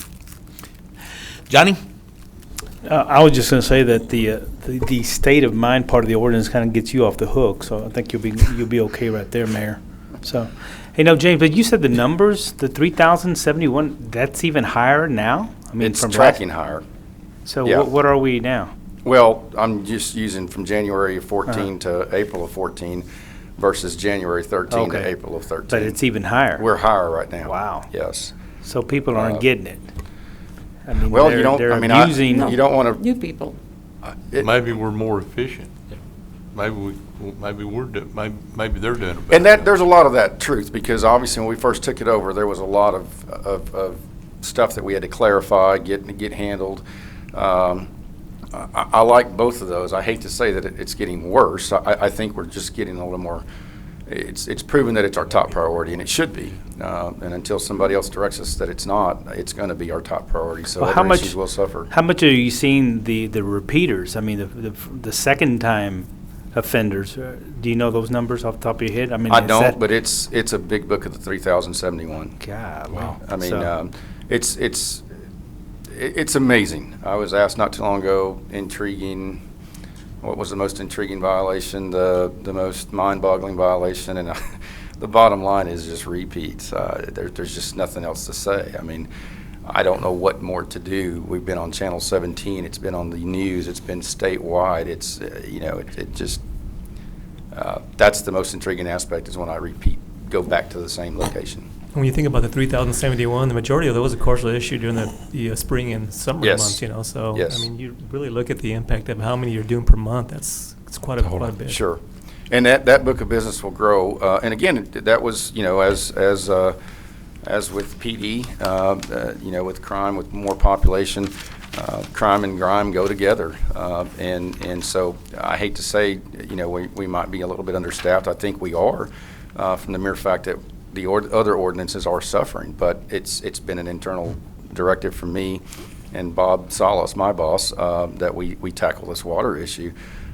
So I do need y'all to know that there's going to be other ordinances that are out there that are going to suffer, or violations that are going to suffer, because we're kind of like PD right now. Yeah. We're taxed pretty heavy, and we're a little shy. I'm concerned about Ricky's revenue because he supports 100% of one of my employees. So I think it can all work out if we just come together with it, starting with the ordinance. I really believe that's been the hindrance to council. I know that's been the office discussion, and these are the guys out there doing it. So that's been y'all's biggest burden, is the current ordinance, the way it's written. Thank you, James. You're welcome. It is 12:19. I'm hungry. Is it time to break? We've got about an hour to hour and a half at executive. Do we want to break, or do we want to finish this? Do we want to come back to it? My back's not going to stand much more of this. What's Your council's pleasure. decision? I want to go eat. You want to finish it? You want to take a break and do executive and come back and finish all this? Well, I know We've got a big group here also that are here. I mean, can we finish this real quick? I mean, let's get the one through thing it. that we were going to talk about on this was just going back to winter watering rules. Okay. Let's go ahead and take discussion of water conservation and drought contingency plan, ordinance, and possible directives provided to staff. Well, Just real quick. that's what I asked, to be able to meet with Mr. Dixon, the water drought contingency plan, because like I said, there was a committee that met and worked, and council approved some changes and stuff in September of 2012. And just to go over, some of them may be some typos or whatnot, but I'm not comfortable with making changes until we go back and know exactly what we're dealing with, what's right or wrong in here. Yeah, but it's a pretty easy change. Just go back to the winter, don't water once every 7 days. I mean, we should just stop right there. We messed up by allowing that to take effect last week or 2 weeks ago. I believe that we should go ahead and stop that part of it, Charlotte. Well, I'm going on, and Mr. Begnaud is not here, but John Begnaud was on the committee with us that made the recommendations, and he explained the watering times to us and what was crucial for losing, possibly Mr. Dixon remembers Mr. Begnaud's recommendation. Oh, you weren't on the committee, I'm sorry. All right. But what's in here, in the drought contingency plan, the watering times, were his recommendation. And But was that last year? We weren't in the dire straits we're in now. We need all the water well, we can it's get. when we That's all had I'm saying. went to stage 3, whatever year that was, 2012. Right, it's the September 27th Right. meeting in 12 when That's that what was it was. enacted, and y'all made some exceptions, but that was only till March of 2013. So, When I asked for this, and part of this is what I asked for, and the only thing that I was really wanting to do is just a very simple thing: go back to the winter watering rules, which is once every 14 days, until we hit to this next stage, which is stage 3. right. That's what I was asking for. Did you- I move that I'm going to make a motion. I move that we go back We're to the not- winter watering rules Mr. Ward- once every 14 days. I don't think we can do that. Mr. Wardley. This is not an action item, Rodney. Directive? It is. I think it was listed as such. It is. We can, possible directives? Okay, does this take 2 meetings to enact? No. It's an ordinance. Well, I'm for it. I think we need, It's just, I'm not asking twice for, is, that's Charlie, I'm too not trying much. to, I just want us to go back to what it was, and my yard's looking as bad as everybody else's yard, but, I painted mine. well, I'd like to paint mine. I did. I think this is one of those deals that is a common sense thing to me. It's a common sense thing. We were doing it 2 weeks ago. We were doing it once every 2 weeks.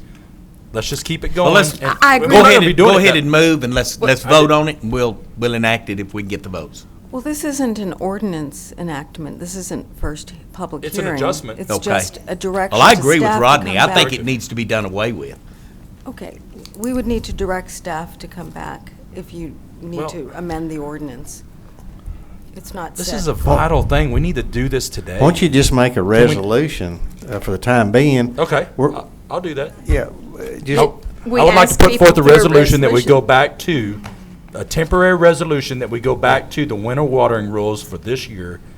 Which are Which is what? once every 2 weeks, not once every 7 days, which is, we've come into the summertime watering. And if it doesn't rain, it's not gonna last but No, 6 it's weeks not. anyway. We're gonna go into the next stage and it's gonna mess it up anyways, but this, I'm trying to save it for the next couple of weeks. Second. Good. We do have a motion to make a resolution that we go back to the winter water, which is Scheduled. that's The winter water schedule. winter. Once every 2 weeks. Once every 14 weeks. days. Because as of April 1, with the summer schedule, it automatically triggered once a week. So we're going back to the winter, which will be once every 2 weeks. The resolution, temporary resolution.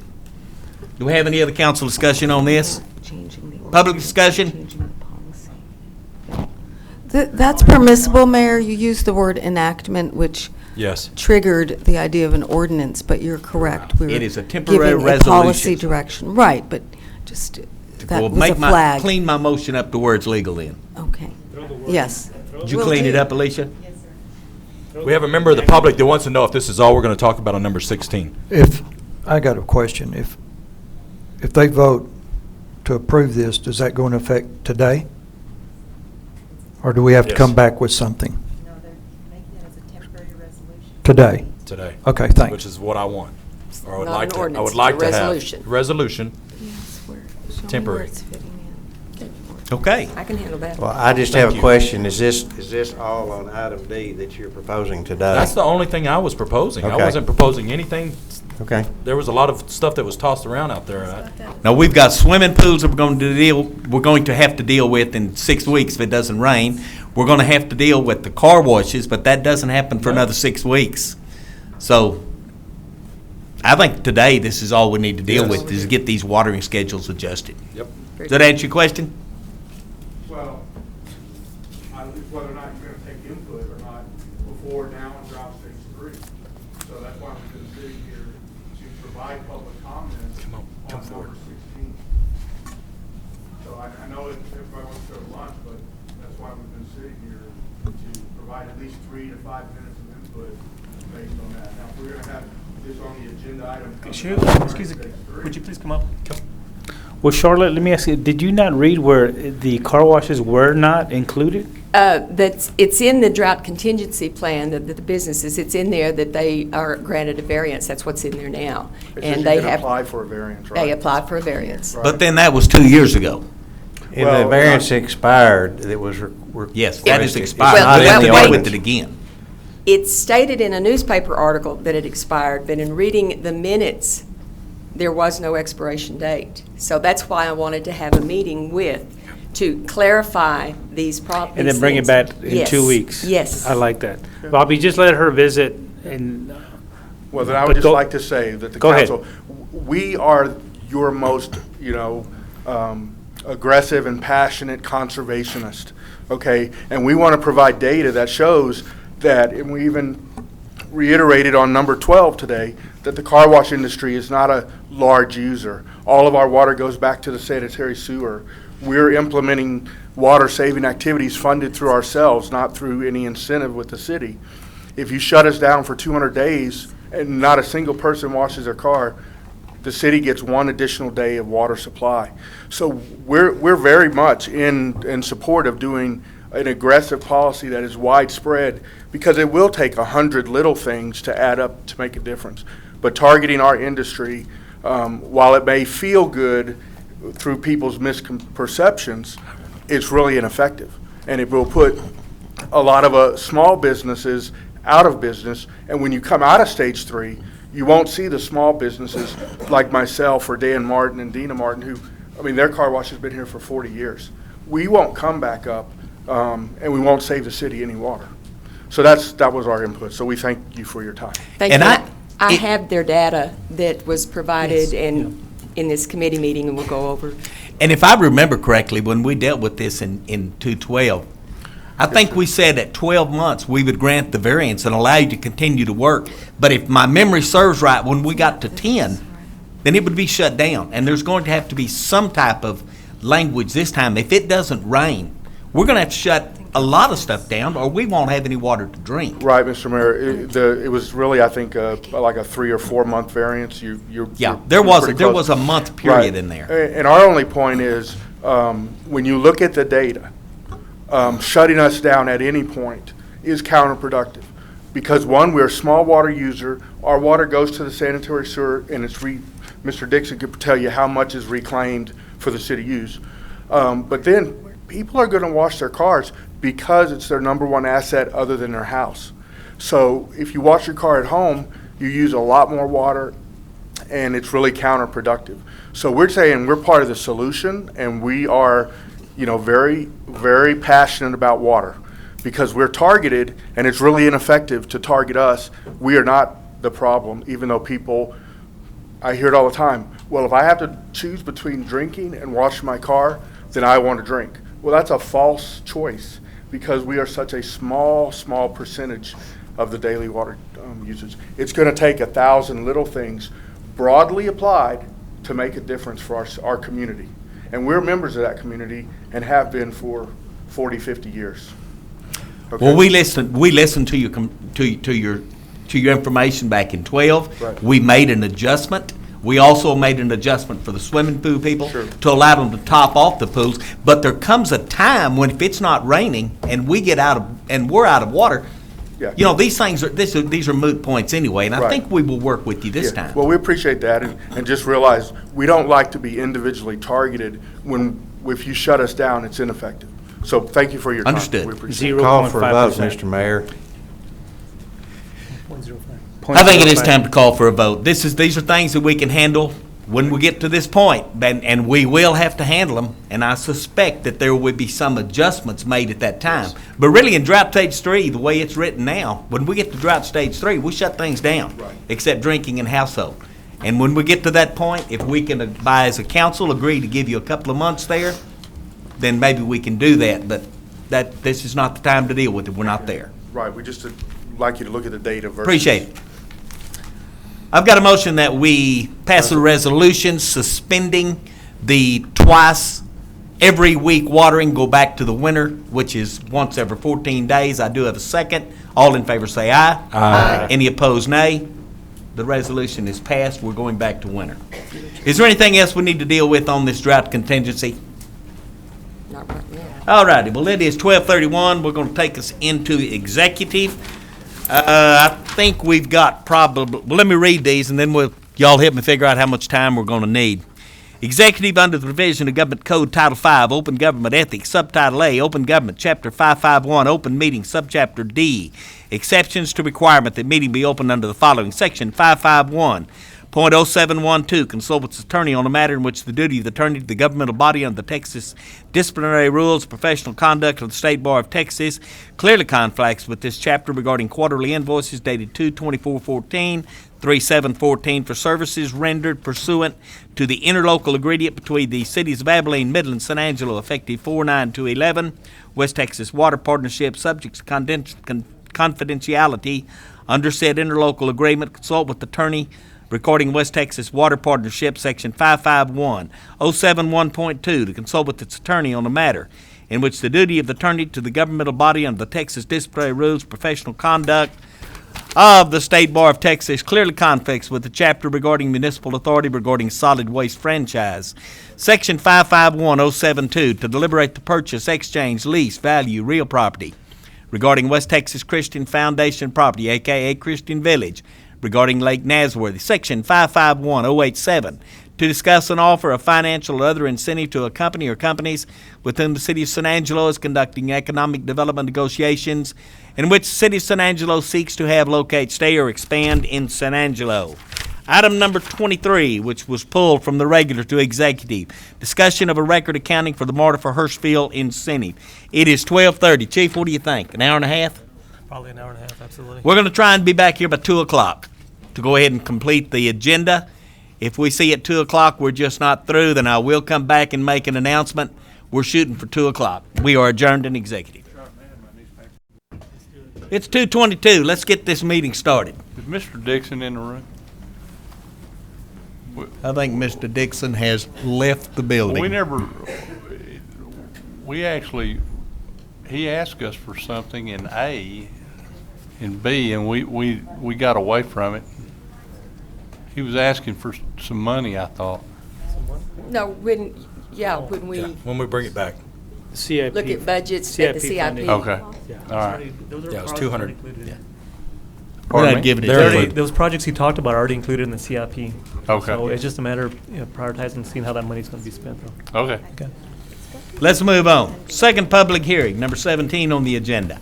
Consideration of adopting an ordinance, City of San Angelo, Texas, amending the Code of Ordinances of the City of San Angelo, amending Appendix A, fee schedule, Article 2.000, building and construction, by creating a Section 2, 1600 mobile home park, manufactured housing park, recreational wheel park, annual operator's permit, providing for a severability clause, providing compliance with the Texas Open Meetings Act, providing for an effective date.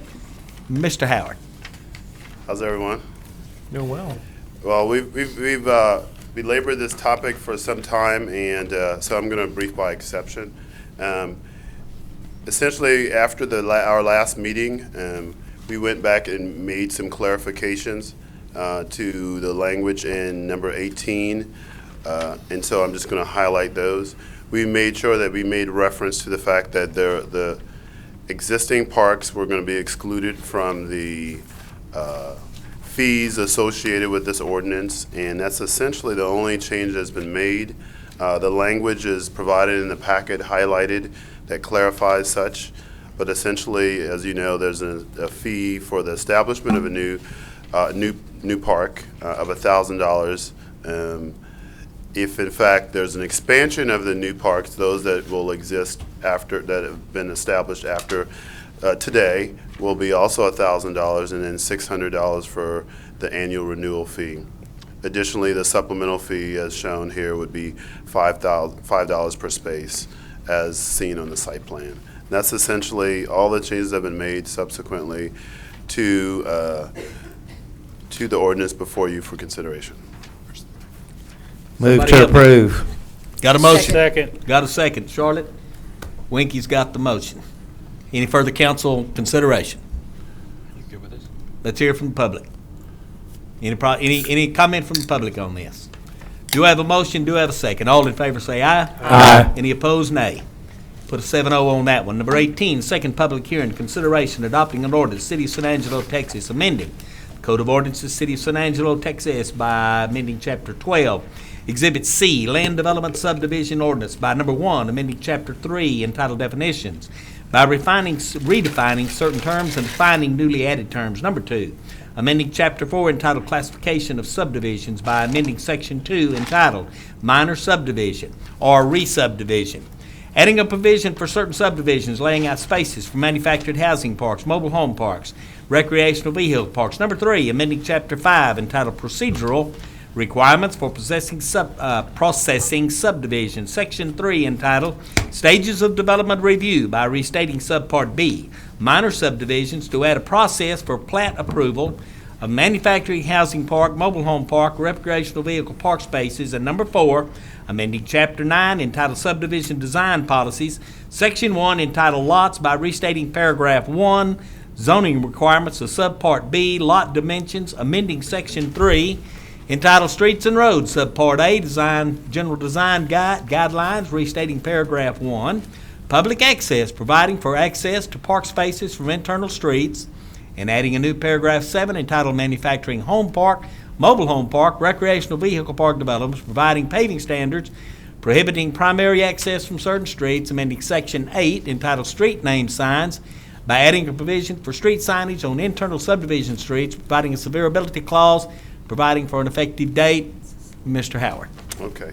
I think the packet was transposed in your packet. This is the subdivision ordinance, so it may be included in number 19 in your packet, but it's actually number 18. This item specifically, we got a lot of feedback from industry professionals. Some of them are here today related to some of the industry terms, and those were changed and clarified at the last meeting. We also talked about the requirements for the site plan, the layout. We talked about access from public roads and the like, and so there really is no substantive change to this from our previous meeting. Somebody help me. Move to approve. Second. Got a motion to approve as presented. I have a second. Public, council comment. Yes, sir. I didn't understand what you meant. It was transposed? Or? Well, in your packet, I gave you another copy today, and I think the item 18 and 19 were transposed in the packet that was handed out. The one you have today is right. Okay. But you had Public it comment on this.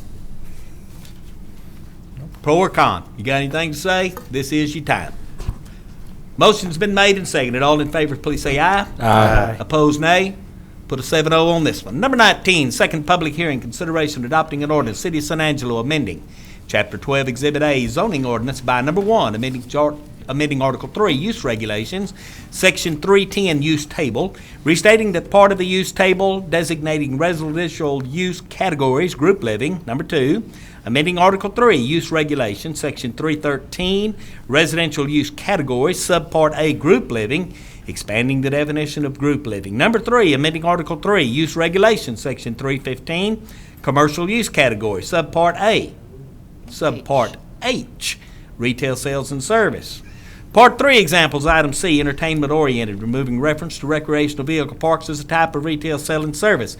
Number 4, amending Article 4, specific use standards by redesignating Section 407 as campground RV parks, establishing standards for the use and development of campground recreational vehicle parks. Number 5, renumbering Section 407 as 408 and renumbering Section 408 through 425 as Sections 409 through 426 respectively. Number 6, amending Article 4, specific use standards, Section 415, manufacturing housing park standards, restating manufactured housing park standards. Number 7, amending Article 5, General Development Standards, Section 501, Residential District Standards, Subpart A, Residential District Regulations, modifying lot size and density requirements. Number 8, amendment Article 5, General Development Standards, Section 509, Fences, Subpart B, Height Standard for required privacy fences.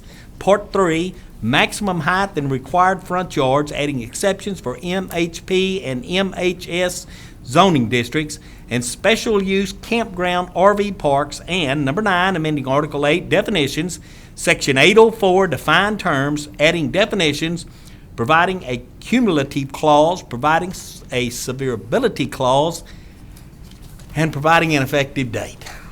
Brother Howard. Okay. People get paid to write this stuff, you know it? That's what amazes me. People actually get paid to write language like this. That's amazing. Well, as you can see, that most of it was really more administrative in nature. We had, as a result of the previous actions, we had to ensure that The appropriate terminology was in the zoning ordinance, a lot of it related to renumbering and reclassifying certain items. Again, with a lot of help from the industry professionals, we were able to do this, and so there's really no substantive change to this section either. Motion to move to approve as presented. Second. Who seconded it? Me. Got a motion, I've got a second. Any further comment from council? I think I'll read this again, just for clarification. No? No. Do I have any public comment on this item before we vote? All in favor, please say aye. Aye. Any opposed, nay. Put a 7-0 on that one. Number 20, discussion, possible action regarding issuing rebates of water fees. Ms. Morgan. That was short. Good afternoon. In the interest of time, I have a very brief presentation, but I think the point is we've talked a lot this morning about that we are having a revenue shortfall in the water fund, but we're required to look at it every April and November, so it's coincidence that Mr. Dixon was here earlier and I'm here now to talk about very similar things. And so, of course, the council has taken action on this in the past. However, staff is recommending no action at this time, that our fund balance as of March 31st was just over $3.1 million, and our goal for that fund would be almost $5 million. So since we do not have a surplus in that fund balance right now, we would recommend no action at this time. Somebody want to move to deny rebates? Move to deny. Second. Do have a motion to deny, do have a second. Comments from the council? Do I have comments from the floor on this? All in favor to deny rebates, please say aye. Aye. Opposed, nay. We're denying the rebates by a 7-0 vote. Number 21, That doesn't consideration. make, I was going to say, that doesn't make sense. Your estimated fund balance, $3 million, and then the 75-day goal balance, it is $4 That million? means we're about $1,700 in the, we're about No, 1.7 million. 1.700,000 in the reds, what that means. Our goal would be to have 75 days of our operating budget available in our rainy day fund, so to speak, in the water fund. However, we don't have $4,867,000. We only have $3,110,000. And I do want to correct, we don't have a negative fund balance. We don't have the goal balance that we want in there, so that's why it's I being was denied. thinking the goal balance was $3 million in the original ordinance, but it's just barely over that, so I still And that's just agree. due to the lack of water sales, right? Just Right. the sales of water just We've going asked down. people to conserve, they conserved. have. We take our water budget by selling water, and we're not selling it. Thus far, we've got $1.7 million Less. that we're in a deficit. It just So, looks, okay. sorry, folks, but there'll be no rebate this time. Number 21, consideration of approving matters related to improvements at Civic Lake Park to support the operation of the International Water Lily Collection. You want to do these A and then B? Is that the way you want to do it? Sir, I'd like to go through the presentation all together first and then take them separately. Okay, but let me read A and B, and then we'll discuss A. A, consideration of adopting a resolution authorizing city manager to authorize the removal of a large oak tree encroaching upon the City of San Angelo Civic League Park aquatic plant basins, accepting an endowment for improvements to the City of San Angelo Civic League Park for the benefit of the public from the San Angelo Garden Club, authorizing the city manager to execute a license and access agreement for installation of said improvements, and authorizing the city manager to provide for a dedication plaque to be displayed on park premise in accordance with the City of San Angelo dedication plaque protocol.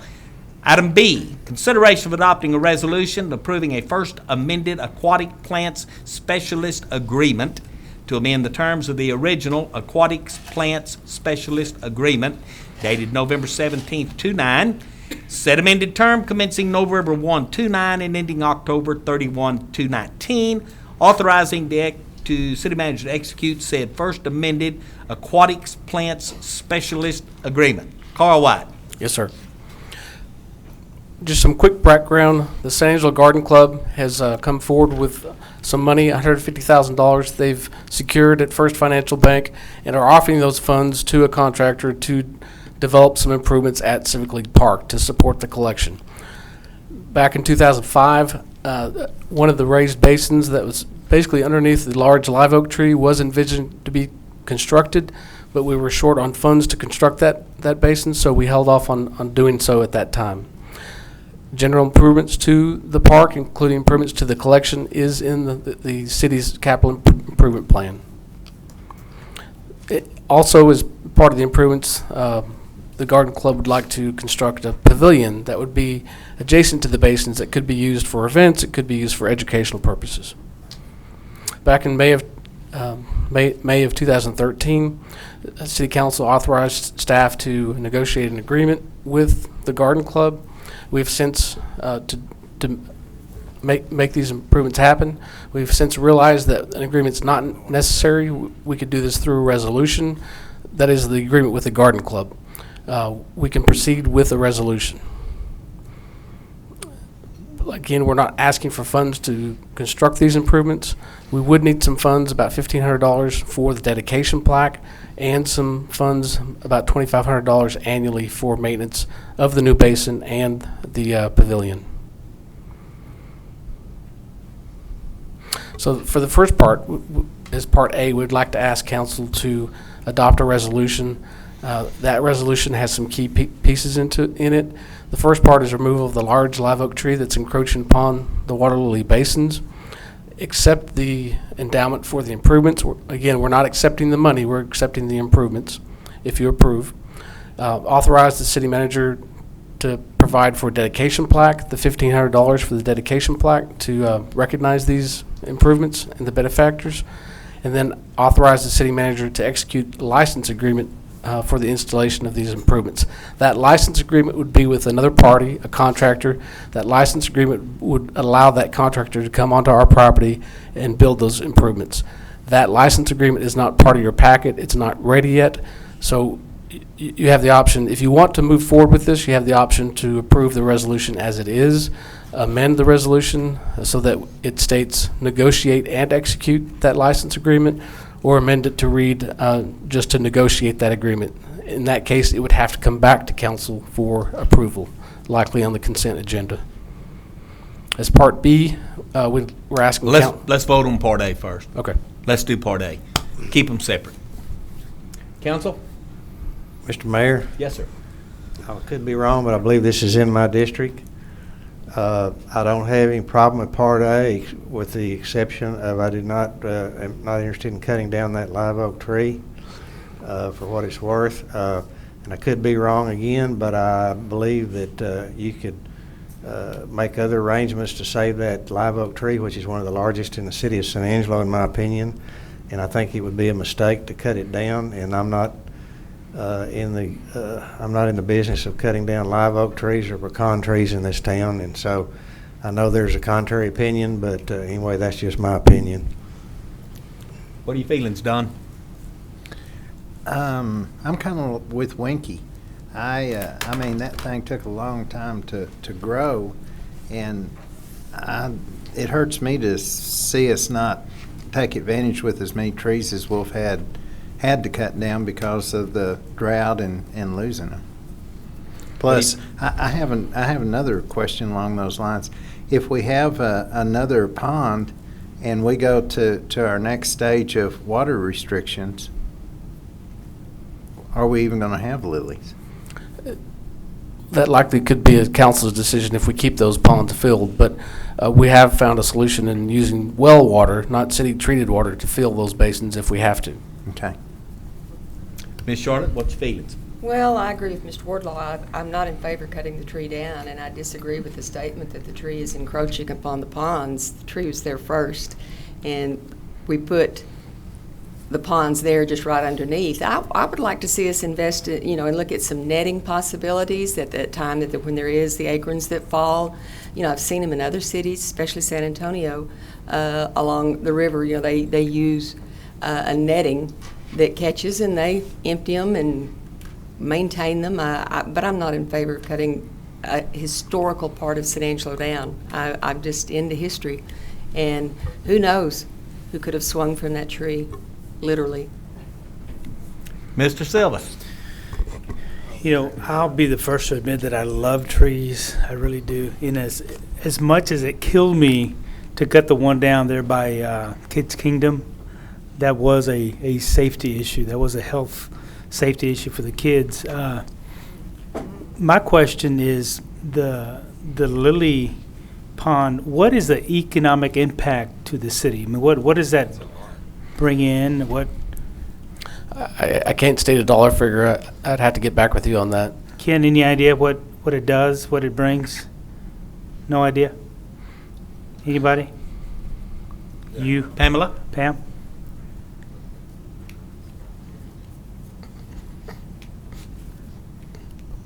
Pamela Miller. Pamela Miller from the Convention and Visitors Bureau. We do have in our office some figures on like Lily Fest and festivals that have been here for that precise day that we could give you economic background. But I've got to say that overall for the city, this is one of our major tourism attractions that we have been pushing very hard to make it bigger and to get more people to come. We've had an international conference that was there that was worth a huge amount of money to our city. It wants to come back. We have media coming. In fact, I've just finished within the last half hour setting up a AAA writer from California who's going to be coming in to do another story on them. We just had a story on our gardens that was in the San Antonio newspaper travel section on how wonderful these gardens are and the economic value of that alone for our city. It's a gem. Yeah. Truly a gem. But off the top of your head, you don't know figures, no. I'm sorry I didn't bring those with me, but I could get them to you. But they As soon haven't as I- said they're not going to come if we don't cut the tree down. I mean, the tree provides much needed shade for a hot basin down there. If I remember correctly, though, and this is from the last meeting that we had, of course, the conversation turned to as far as damage by the root system and as far as part of the basin. Also, someone brought up, I forget who it was at the last meeting, that people don't come down here to look at the oak tree, and I do love oak trees. I wish we could save it. But the concern is that the oak tree, if it stays in where it is at this point, will be damaging to the area. And there was, of course, a presentation on the cover that you're going to have a seated cover also that will never replace an oak tree, don't get me wrong. Anything man-made would never replace an oak tree. But a concern is that if there's damage that is being caused, that we seriously need to consider the possibility of having that oak tree removed. Again, it is such a boon to our economy to have people come in and really enjoy what we have here. And we definitely would not want to lose that because it's being damaged at this point. Carl, did we also at the last time discuss the desire of council that if this oak tree was removed, that there were going to be some others planted? That's correct. Around. I think that's what council really leaned toward last time, and that this one might be removed. And I think the Garden Club was very willing to work with us on planting some new trees once the drought kind of ended around that park in appropriate areas. Okay, I'm through with my comments. How does Mrs. Self think about this, Marty? She didn't tell me. She didn't? Oh, you better call her. But I'm not in favor of cutting trees down by any means, but I do think we need to look at what's the most beneficial for the entire project. And I mean, I know it's a big tree. Is there absolutely no way it can be moved? It could be, but it's really cost prohibitive. I think when we checked a few years ago, 4 or 5 years ago, it cost at least $250,000 to get the equipment here for that size of a tree and do all the movements and remove all the pavers and railing that would have to be removed to get that spade in here and put it all back in place. $250,000? Yes, sir. I move that we move the tree for $250,000. Rodney? I'm going to be just like everybody else. I'm not in favor of cutting down trees, but I am in favor of economic development. And this is something that's big. I want to ask this question because I know you, Carl, and I know how much you love parks. You're probably the biggest defender of parks. Do you want us to cut this tree down? When we first started talking about this 8 years ago, I guess back in 2005, I was leaning more towards to keeping the tree. I am not in favor of keeping the tree now. I say the collection is far more important than the tree at this point, and if we keep the collection, the tree's got to go. I'm in favor of removing the tree. I'm going to take Carl's word for this because I believe that he is the true expert on this, and I know that he's a true environmentalist, and I am in favor of cutting the tree down and keeping those groups coming here and the amount of money that we could be getting off that. As long as we approve, and we've already said that we're going to put some other trees somewhere else. You know, sometimes we just have to do a hard thing. I believe this is one of those hard things that needs to be done. Well, Carl, now wait a minute. You're not saying if that tree stays there, the whole lily collection is going to cease and desist, are you? Certain basins couldn't be filled as part of the collection, but I think to keep the key person here who operates the collection, to keep them operating the collection, the tree needs to be removed. You didn't answer my question. I'm sorry. I'm not sure, if the tree remains, I'm not sure if the collection, if we'll still have the water lilies in the basins. Why wouldn't you? Because I think the one who runs the collection as well as the supporters, they may move the collection from its current location if the tree remains. And they're here, so that's a question they could answer. But something happens when the acorns fall into the water, Right. and There's at something least negative happens. The main basin and the closest raised basin definitely get the most of the leaves and tassels that fall into that water. That does affect the chemistry of the water, the pH of the water. And the group that's coming forward is saying that they're going to get this amount of money, the $150,000. They're doing that because they want the tree cut also. They want to keep the collection going, correct? So if we don't cut down the tree, then we don't get them moving forward on the $150,000. We don't get a pavilion. We're also getting a pavilion out of it. I mean, to me, this, as far as an economic standing, this is an easy deal. And it's an expert that's taking care of the collection now that we want to keep taking care of the collection, correct? Mm-hmm. Man, this is tougher than the... I thought y'all had voted to cut this tree down in that meeting I missed back in May. Oh, we did too.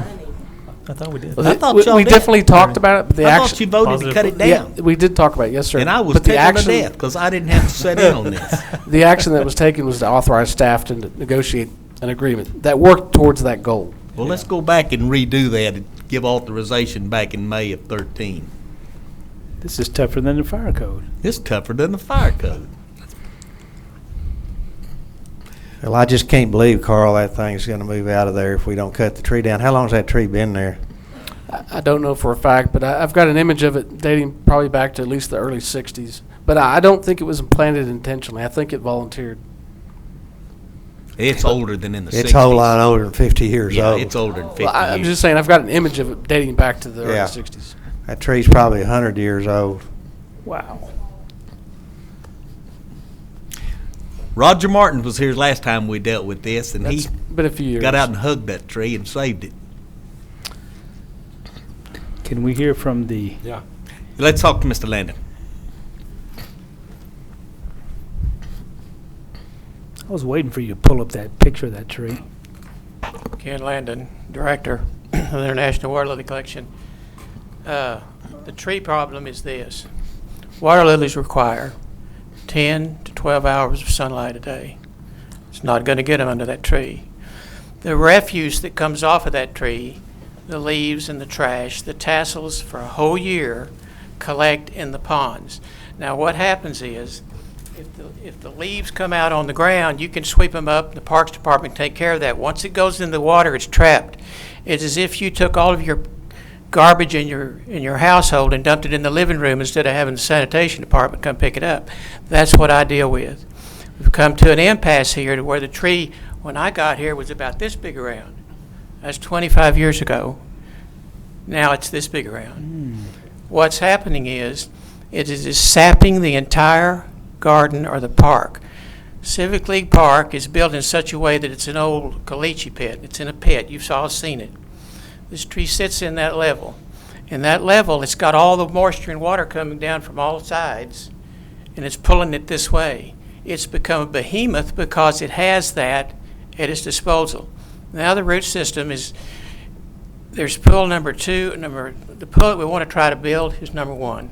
Never got done. We got that under a grant from HUD Foundation, I think it was, when Rick was here and Tom Adams, city manager. Didn't have funding. Now we have funding. 2 city managers said when the time comes we have funding, we can take care of the tree again because you need to go at the collection because it's what brings money to town. Nobody comes to see the tree. The tree's there and it's archival. We appreciate the tree. I don't like cutting them down either. I've got $1,000 trees out at my farm that much more valuable and really to me than that because they're flowering trees. But my point is this. The capital improvement cannot be made with the tree there. Netting tassels or netting leaves is not the answer. It's making way too much shade, and shade is not what you want. The other trees that are being given by the to the park department need to be planted on the perimeter. I give counsel like that and data like that to people worldwide. So I need for my city to kind of think about what I might know about this. If that's where the trees need to be, if you go to Civic League Park and you look up on the flat, up on the sides, you'll see the oak trees. Why are not they as big as the one that we're talking about? Because the one down here is sapping every single thing out of the park.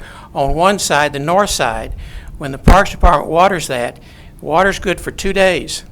When they water the west side or the south side, it's good for 2 weeks. So what's that telling you what the tree's doing? The tree is taking, the reason it is so big and becomes such an issue is that it is taking the whole park apart. It's a third of the bottom of the park now. So what that means is for me, I can't cultivate the plants. The big Victoria last year died because it could not take the microbiotic material. Once the water gets all these leaves and things, I can't get them out. I can't take them out and drain the pool once a year. That's 60,000 gallons, goes back in the river, so it's recycled.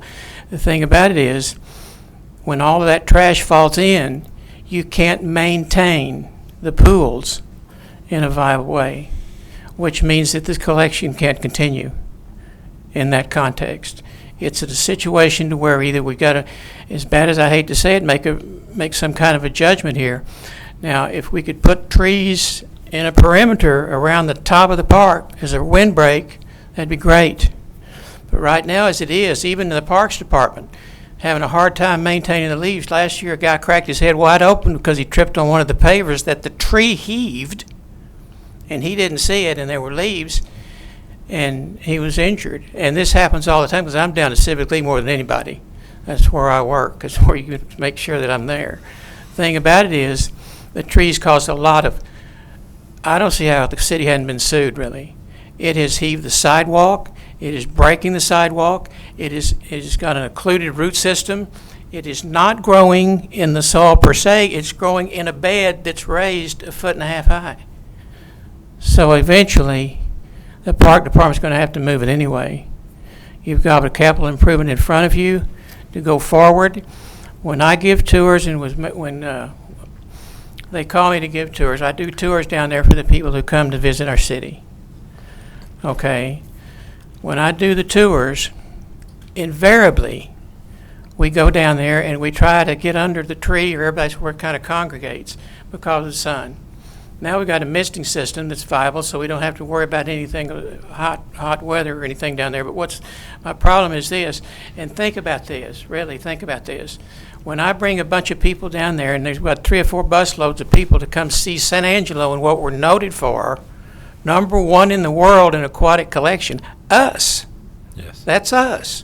Not the other gardens worldwide. Here. I did that. I said I would.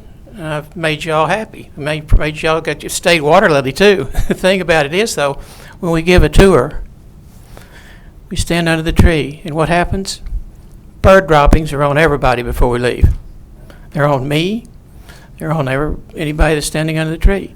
We've now got a chance to get a pavilion and have a state-of-the-art situation to where we can really be, I would say, higher class as far as having a facility to go forward and not wasting time on a tree that eventually is going to have to be removed anyway. Now, if we do any of the capital improvements, which we can't, how are you going to get equipment down there to take care of the tree? If the pool's in the way, the pavilion's in the way, you can't get any equipment to remove the tree. I'm not a tree cutter, but I'm smart enough to know that if you want to go forward on this, because this is my expertise, I know what the aquatics require. And so as a body to you people in the council, I want you to know that what I know. It's not that I hate the tree. I don't. The tree was a salvation to me when I started this. They handed me a shovel and says, okay, get after it, see what you can do. And that I did. And I made you world renowned, world famous. We're going to lose face over a tree. if the tree remains. If there's any questions, I'll be glad to answer them that you may have. I have none. Anybody else have a question for Ken? No, I was just going to say that as much of a tree lover as I am, Ken, and I'm glad you said all that, because now I'm looking at the bigger picture. We've got probably thousands of live oaks all around town, but we have this one lily, international water lily collection. So I'm going to move that we authorize the city staff and whoever to go ahead and cut down the tree. That's going to be my motion. Are you going? It's not city staff. Are you moving to accept 21A as presented? Let's do that. I'll move to accept 21A as presented. I'll second that.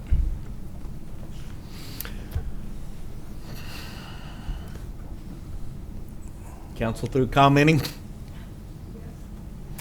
Public, it's your turn. Thank you, Ken. Yeah, Rodney seconded. I second it. Form a line. Say your name. You've got 3 to 5, ma'am. I'm Irene Motson, and I am president of the Garden Club and have been chairman of this water lily pool since 1988, when this city council, or the city council in 1988, gave us permission to do whatever we wanted to do down there as long as we secured the funds, which we have done since 1988. The Health Foundation has helped us, the Area Foundation has helped us, and I don't know if you realize we've had to get a lawyer this time, and it's cost us even more money than the $150,000 in order to just try to get this next. Kenneth didn't say this, but do you realize that some years back that the oak tree breached the big pool and it had to have a lining put in it because the roots were coming up in it, and the roots again are now beginning to come up in what, number 2? Primary basin. In the primary basin again?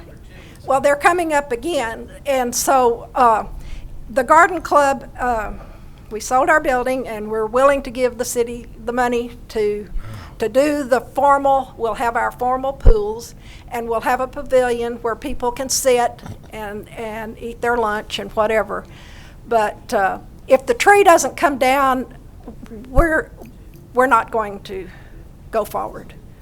And if that happens and we lose Kenneth, then the Garden Club will help pay for him. He's been asked to go to Hawaii, Denver, St. Louis, Austin, San Antonio, and I don't know where else. They want him, but we've managed to keep him here. And so we don't want him to go. We want him to continue this. And the people that come here from all over the world, if you have not been down to Lily Fest, last year, which was not a big IWC thing, but it was, we had people from Japan, China, Europe, from Belgium, from way up north and the east and Mexico. I mean, people come from all over. And the IWC has asked to come back to San Angelo for an international convention, and this is the only place in the world they've asked to come back. So it's up to you all. Thank you, ma'am. Thank you. You know the drill, compadre. Hi, my name's Tim White. I'm on the board of the International Water Lily Collection and International Water Lily Preservation Repository. And Charlotte, you were talking about history. Do you know where the Texas Dawn was created? Right there at Civic League Park, which is now the state water lily. So for a little bit of history, we could lose that state water lily to Austin or to Atlanta or to Denver, only because we can't keep these things alive with that tree there. The other thing is Egypt and the Nile wouldn't have the lotus, the original lotus plant, if it wasn't for Ken and that little lily pond there in San Angelo. So it has a world impact, a global impact, but you're willing to give that up and give that to another city for an oak tree And I love that oak tree too. I mean, I think it's a beautiful tree. But nobody comes from the world, all over the world, to see that oak tree. They come to see the things that have been created by other artisans as well. Other scientists that bring lilies to San Angelo to display. Last year we had, I think it was 5 different lilies that had never been seen in the public eye. They were shown first here in San Angelo. Then they'll be recreated or reproduced and sold all over the world. Some of them shown in the finest gardens in the country. But where were they shown first? San Angelo. We're the #1 water lily garden in the world. That's the only thing that I know that San Angelo is #1 in, except great people. But we're about to make a big mistake because we'll lose it because of an oak tree. And I just don't think that's a smart move. Thanks. Thank you, sir. May I say one more thing? Quickly. The garden club has agreed to plant 10 more trees in place of that one tree. Yeah. And also, the garden club would be willing to pay for the plaque, or if that $1,500 is a problem. Thank you, ma'am. Anyone else? Come on up, Ken. I think we need to know about this kind of as a point of knowledge on your part. What Irene was talking about is we brought the symposium, the International Water Lily Water Gardening Society Symposium here. And for me to have that happen is an honor be of the first magnitude. We had people from China, all over the world, came to our city. These people only go to cities of 2 or 3, 4, 5 million. They came to our town, our city, because of the collection that I have, second to none. Nobody can compete with me except the Almighty. That's how many I have. And they're here at our disposal. I don't want to not grow them if I can't grow them and be the best that I can do. I made this city famous. There was a fellow 2 years ago came to me while I was working in the pool. And I'll be as brief as I can because I know you're busy. And he said, Mr. Land, I want to shake your hand. I was in the water as I am in the mud and everything going down in there. And he said, well, okay. So I get out. And I thought he, was just a guy, but I didn't have anything bad. He says, I've been doing a little research on you. Did you have an uncle by the name of Rushing Sheffield? And I said, yes, I did. And wasn't he the CEO of some big shot in the wool and mohair when San Angelo was wool capital of the world? I said, yeah, he was. I remember being a little kid going out and seeing all the pretty girls at his place when they had the Miss Wool pageant.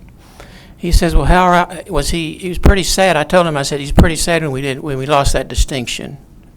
And we did to Australia. But he said how ironic it is for you, his nephew, to come along and make San Angelo, Texas, the lily capital of the world.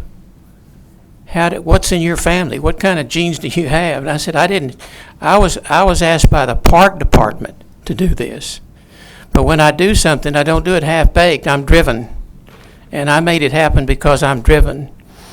And council, I appreciate the people who want the tree. But if the tree rules over the lilies, then I can't do what I do. You're saying, do what you're supposed to do, but I'm not going to let you do it. Because the tree is an hindrance. A fiasco of the first magnitude, as gorgeous as it is if you're trying to grow lilies. And if you're trying to do this capital improvement, there is no way that you can get around it. I would do anything if we could pick the tree up and move it. We don't have the technology. We do. I've heard of cities that's done that. We don't want to spend $250,000. But we need to put the tree where it belongs. You don't want the tree. When this building was built, there were trees here. When TxDOT decided to finally, after 30 years, 25 years, to go ahead and build the east-west freeway, they didn't make it go like this. The dozers showed up and the trees went down.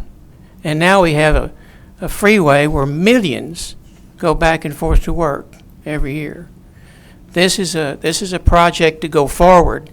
If we're being held up by a tree, in the way of a tree, then we're not going to get anywhere. We're not going to have the prominence that we have now. It's going to go downhill because many people know. The last thing that the director of the Beijing Botanic Garden said to me, and I don't speak Chinese, but I had an interpreter. And he talked back and forth, and he was talking about lilies and what was going on down here and how happy he was to come to America. The last thing he said to me, he said, I appreciate what you do, but how do you do it with that there? Pointing at the tree. So there's your point of knowledge. I like trees, and it was a godsend for me to get under it when I was working down there, but right now it's in my way and we can't function with it being there. Thank you, Mr. So Landon. please make a good decision. Thank you. Jolly, do you have something to say?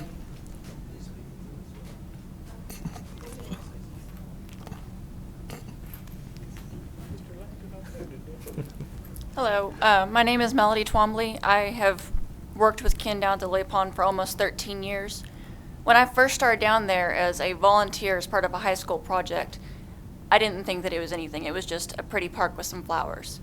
But since I've been able to work down there, I've been able to learn about some of these that we have down there. Yes, we have a lot of nice hybrids, but we have species that are endangered in the wild. We have species that have gone extinct in the wild, and they're down there in our pond in San Angelo. And it's completely free to the public. That is huge. That is like someone saying, here, you can go see, pandas and polar bears and rhinos for free, and we'll gift you with the experts to take care of them.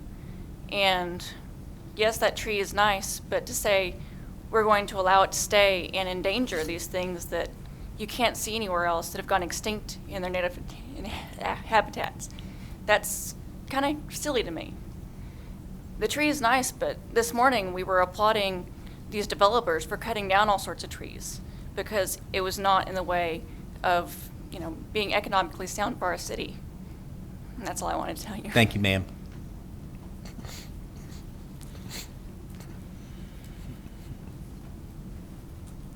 I'm Larry Jolly of Larry Jolly Real Estate, and I have lots of things on my mind about this lily garden because it's kind of become my passion lately, hasn't it?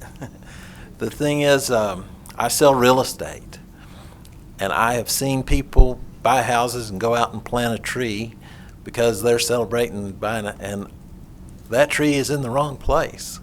And the next thing you know, it's pushing their house or breaking their foundation or tearing up their roof. And it was a beautiful tree when they started, and everybody loves it. But it just turns into a vandal to that house. This tree is a beautiful tree. It was, at one time, a really nice tree. And when Ken started telling me about cutting it down, I was like, why? Why do we want to do that? And I went down and let Ken explain to me and showed me what is going on with the tree. If you've not been down there and educated yourself about it, you don't understand. This tree is doing just like a tree would if it was leaning against a house. It's tearing up more than we can fix. If it was at your house, it was growing into your living room, like Ken says, I bet you'd do something about it. Tree lover or not, there has to be a time when you say, wait just a second, this is a beautiful tree, but it's time for it to go, or then I'm going to have to figure out a way to move my house. This tree has really got to that point. It's bad. I really appreciate all of y'all doing what you do and spending all your time, and I know you're all overpaid, just like Ken is. I look at my contribution to this city, and it is pale in comparison to what y'all do for the city. And from what Ken does and has done and what he has created down there at that lily garden, so that it is internationally known. San Angelo, Texas is internationally known because of that lily garden. I'm a guy, lily, what? I don't know, it's a lily. But when you go down there and you start listening to Ken and learning about what he's done, it's amazing. I had lunch with Ken the other day. He said, Larry, I have to make a trip to Africa to pick up another. Africa? What are you going to Africa for? Well, there's a lily there that he wants, so he can bring it back to San Angelo.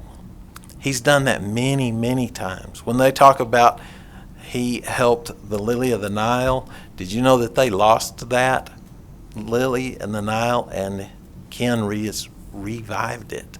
This man is amazing, and what's going on over there is amazing, and I sure hope y'all decide that tree, like I decided when I went and studied it, it needs to go. Thank you, Larry. Anybody else? Any more public comment? Anybody want to stand up for the tree? Council, my name is Taylor Twombly. I appreciate you hearing me. Ken is number one in what he does, and I've heard a lot about how he is number one in what he does. Now, I'm going to ask, do me a favor. Before you have your minds made up, hear what everybody has just said. I understand some people come in here with their minds made. Just hear it. This is the number one water lily collection in the world. It's top dog. It doesn't get any better. It doesn't get any bigger. Other cities like San Antonio have a major aquatic garden. You know, this is our chance to have the same. You know, this is our chance of having a major city. You know what I mean?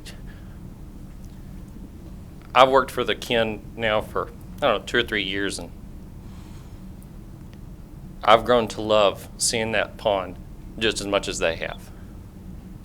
So I just want you all to just think about what everybody said. Just give it a chance. Thank you. Thank you, buddy. Anybody else? Got time for one more. Charlotte? Well, I would like to respond. I never come to a council meeting with my mind made up on anything. I like to hear from the other council members, their point of views, and I'd certainly like to hear from the public. I am against cutting the tree down, but I like to hear from everyone. I'm going to tell you what makes my mind up. I happen to think... Is your microphone on, Charlotte? I happen to think, and I sell San Angelo repeatedly on what is the best about our city, and what's best about our city is its diversity. We are so fortunate. You know, we've got one of the top-notch symphonies in the state right here in San Angelo. We have got one of the best all-time rodeos right here in San Angelo. We have got one of the best Air Force bases right here in San Angelo. We're known and we're famous for wool and mohair. We're famous for lamb production, cattle, cotton. We are famous for our Texas Parks Award, of what we put into our parks thanks to our departments that run those and put those up, and the tournaments and stuff that we can hold here. You know, we're gaining ground and recognition for our universities, ASU, Howard, and we now have the largest Easter egg hunt in the state of Texas. But we also have the San Angelo Museum, which is one of the finest and the best in the United States. We're very fortunate. We've also got a state park with buffalo. Not a lot of cities can say that. We do have the Riverwalk. We do have the Sunken Gardens.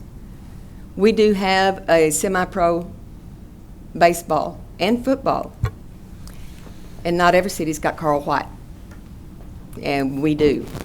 What that says to me, if any one of those organizations or groups came up here and said, you either do what I want or I'm taking my business to another city, because I'm the one who put San Angelo on the map. It falls a little short with me. That's not the way to gain my vote, because so much contributes to the beauty of San Angelo. We are so unique because we are so diversified. I enjoy the lilies, I truly do. I just would like to see a better way.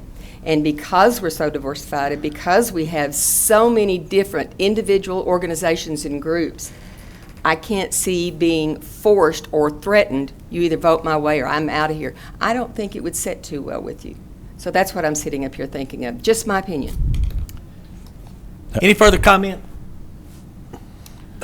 I want to say one thing to that. I'm totally 100% against that. We're looking at one tree. If our museum had one tree in the way down there that was a historical tree, I would cut that sucker down in a heartbeat. This is an international known program, the best in the world, the best in the whole world, and it's one tree. Cut the tree down. It's a common sense thing. This is the that this is what we're known for now. We used to be known for as the world's largest wool mohair producers. Now we're known as having the best lily collection in the world. This is a shame. If this goes the way I think it may go right here, it's gonna be very, very sad. It'll be very, very sad. Johnny?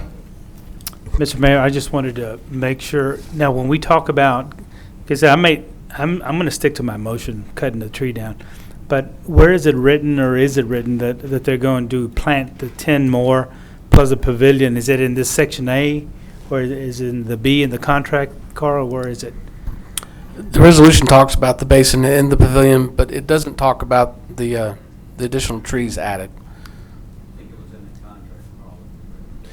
And we can note that in the minutes from the meeting that the garden club volunteered that. Yeah, you'll as- know, and- yeah. And so And staff I'm will going to watch hold you over that. guys accountable to that, because, again, I love trees. You know, my wife thinks I'm crazy when I'm driving because I'm pruning trees in my head as I see them, and I just can't keep from doing that. But again, as long as they've agreed and will stand by planting an additional 10, are we talking about live oak trees that you're going to plant? Or We'd red make- oak? Or Make sure they're trees that are well adapted to this Okay, area and that's can fine. tolerate drought conditions. Then I'll stick to my motion. And I've got an oak tree that's up under my house right now. It's picking up my sidewalks. That oak tree's just about to go. And it's the best. Everything else I've got is mesquite. So, motion has been made that we accept this proposal as it is written, and that includes the oak tree going away, that the garden club will build a pavilion, the garden club will plant additional trees, the garden club will provide for the plaque. Does that cover it?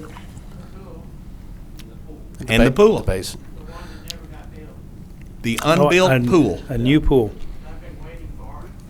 Johnny's already made the motion. We have had council discussion. We have had discussion from the public. It's time to call for the vote. All in favor say aye. Aye. Let's see you raise your hands. All opposed, nay. Looks like 6 to cut it down and 1 to not. Tree's gone.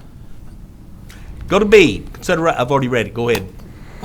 Yes, sir. We currently have an agreement with the aquatic specialist, the aquatic specialist agreement. The term of that agreement expires October 31st of 2014. This first amendment to that agreement would go ahead and kick in that second 5-year option. So we would extend the term up to October 31st of 2019. That's all that this resolution would be, as well as the first amendment. Move to approve as Second. presented. Johnny approves. Don is seconded. Council comment. Public comment. All in favor say aye. Aye. Opposed, nay. Put a 7-0 on that one. Move on to number 22, which is discussion of the offer letter for a new water source presented to the mayor by the Val Verde Water Company. Ms. Farmer. I simply, in last meeting, it was said that we had made the decision not to consider. I'd not seen the letter, and I didn't know the discussion to consider, so I needed to talk about it. If the decision was made by 1 or 2 people, that's fine, but the council, and me as a council member, I need to know what the offer was. I don't have a clue. So, In July of 14, we voted that we did not want anything to do with Val Verde Water Company. That was by a 4-3 vote. And right there, we made the decision. The city of Midland also told Val Verde Water Company to go somewhere else, as did Big Spring, as did Sweetwater, as did San Antonio, because he has no wells, he has no pumps, he has no pipes, he has no permits, he has no environmentals, he hasn't got anything but some promises. And when he sent us a letter here last week, he says, I've got another pipeline running. This is your very last opportunity to get on it. Daniel got it, I got it, we read it. We had already made the decision that we were not interested, and so Daniel made a statement to that effect that we were in fact looking at other water sources that did not include Val Verde Water. Mr. Mayor, please don't be defensive. What I am trying to define here is you made a decision based on the first offer that Yes, was ma'am. made. This was a second offer, so it's a different decision, and that's all I'm trying to clarify, that me on this council was not aware of a second offer. I questioned Mr. Valenzuela. He told me he was not aware. He had not seen the letter, and that's what I'm trying to clarify here. I did see the letter after the fact, after you and I spoke also, and I definitely do understand where you're coming from. We definitely want to make sure that when we get information as such, I know that we've decided that anything that we discuss as far as water, especially West Texas Water Partnership, that we'll do it in executive session. So we definitely want to make sure that we do that in the future, and we definitely will do that. Thank you. That's all I'm asking, Okay. is to be made and kept aware. All right. That all? That's all I have. Okay. All right, we have already, we have withdrawn. Is there anything to be done on 23rd, on 23? This is discussion of No. record accounting for Marta Horsfield? No. Okay, I recused myself from this meeting. Get me a form to sign, Alicia. I recused myself because I've been doing some delivering for Horsfield since 1990. Okay, so there's nothing to discuss on Marta for Horsfield. Number 24, discussion and possible direction to staff regarding a sales tax election timeline. Brother Vardaman. We've discussed this several times, and you know, it's coming down to the wire as far as I'm concerned, because you know, I can't really come up with another good solution for us to be able to fix our streets. Water, of course, is our number one priority, but I think streets are a second.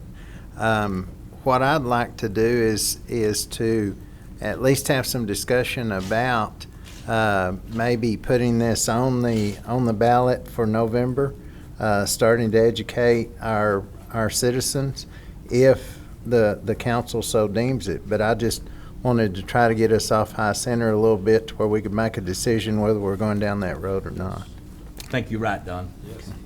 We've talked about putting 1/8 of the half-cent sales tax into a road fund, which would be continual each and every year, that would go into road maintenance and road reconstruction, added with the capital improvements that the city is already putting into this fund, to start building some dollars up together so that we can finally take care of some of the problems we have. So when do you want to put it on, Don? Do you want some language from staff? Yes, I think we have a calendar that was given to us at our Thursday evening meeting. Why don't we just put that back in the agenda, put it on there for a vote, and let's discuss it. In the meantime, we'll put together information for a presentation at that next meeting so that we can talk to you about the options that we've explored on streets as far as how to fund that. And also on this item in particular, we'll make sure that we have information for you all on that too. That'd be great. Okay. And we have an addendum. I was looking to be sure. Yes, it's still on here. This is consideration of adopting a resolution authorizing the city manager to execute letter of amendment for Biggs and Matthews Environmental Incorporated to provide professional engineering services to the city of San Angelo for sale 11A at the city of San Angelo landfill, as defined under the scope of services set forth in said letter of amendment in accordance with Article 2 of the Master Services Agreement between City of San Angelo and Biggs and Matthews Environmental, Inc., dated March 17, 2005, in a sum not to exceed the amount of $167,000. Mr. Kelton. Thank you, Council. This is just follow-up. We touched briefly on this back during the budget season as we were moving forward, looking at the new contract. The end of our current contract with Republic Waste Services is coming up July of this year, and the end of the expected end of life of our existing cell that we're currently placing trash in right now is also set to expire or be full about that same amount of time. As we move forward, we were looking at the need based on our current contract and our current language. As we move forward, normally it falls upon the contractor or whoever our contract is with for the landfill. This responsibility normally falls on them. Since the way our contract's written, they have the useful life of that cell if they construct it. We'd made the decision, not knowing exactly which way we're going to go, since we did go with the RFP process, that the city would need to actually engage in the construction of cell 11A, which is the next cell in the line. And so this is basically just a resolution authorizing the city manager to sign a letter of amendment and also the costs associated with the engineering services portion of the construction of the cell. I will, once these documents are made and we bid out the documents in the construction, we will bring the actual construction or the letting of the construction contract to whoever that contractor is. We'll bring that back to y'all for y'all's approval as well at that time. Shane, and this is a budgeted item, is that correct? That's correct. We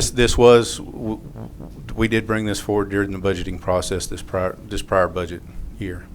And the landfill belongs to the citizens of San Angelo, and it's about time to open up another one. Yes, sir. It's It's time to start construction on a new cell. So And it's a long process. It is a long process, and it's a fairly expensive one. Somebody help me. I need a motion to approve this. Move to approve. Very good. Item is presented. Second? Second. Do have a move to approve it as it has been presented. I have seconded. Any council discussion? Do I have anything from the public on this? All in favor, please say aye. Aye. Nay? Put 7-0 on that one, please, ma'am. Follow-up and administrative issues, consideration of and possible action on matters discussed in executive closed session if needed. The only thing that I can think of that we discussed in executive that needs a motion and to be approved is to authorize payment to the West Texas Partnership for the months of January and February in the amount of $30,557.65. This is the partnership between the cities of San Angelo, Midland, and Abilene.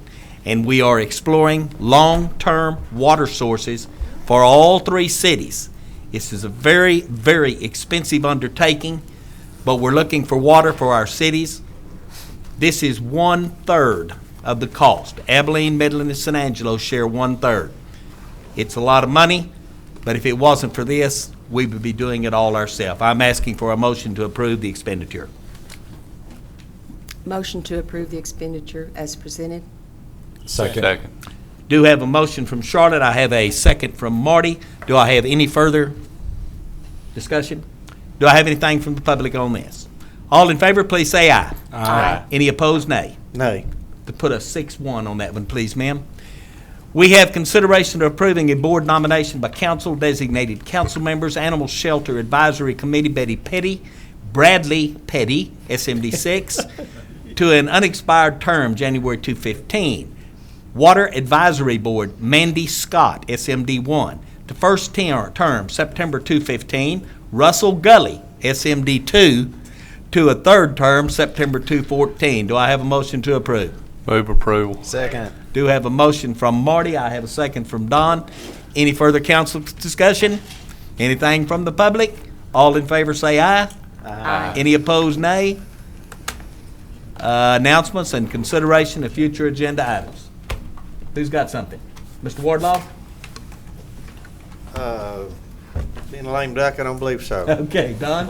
You No, had sir. something earlier you wanted on there. Somebody Well, had something earlier that we Talking wanted to about put your on. deal on the election, but surely that's not what We you're already got referring it. to. Already got it? Yeah. Anything else, buddy? No. Charlotte? Johnny? You know, every time I come to a meeting, Rick Weiss, I cringe at the marquee out there, and I know the funding is there, but my goodness, let's go ahead and replace that thing as soon as we can. I mean, that is one bad looking sign. Okay. Marty? None at this time. Rodney? None at this time. Let's have the last motion, number 28, and get out of here. A second. All in favor, aye. Aye. This meeting is over.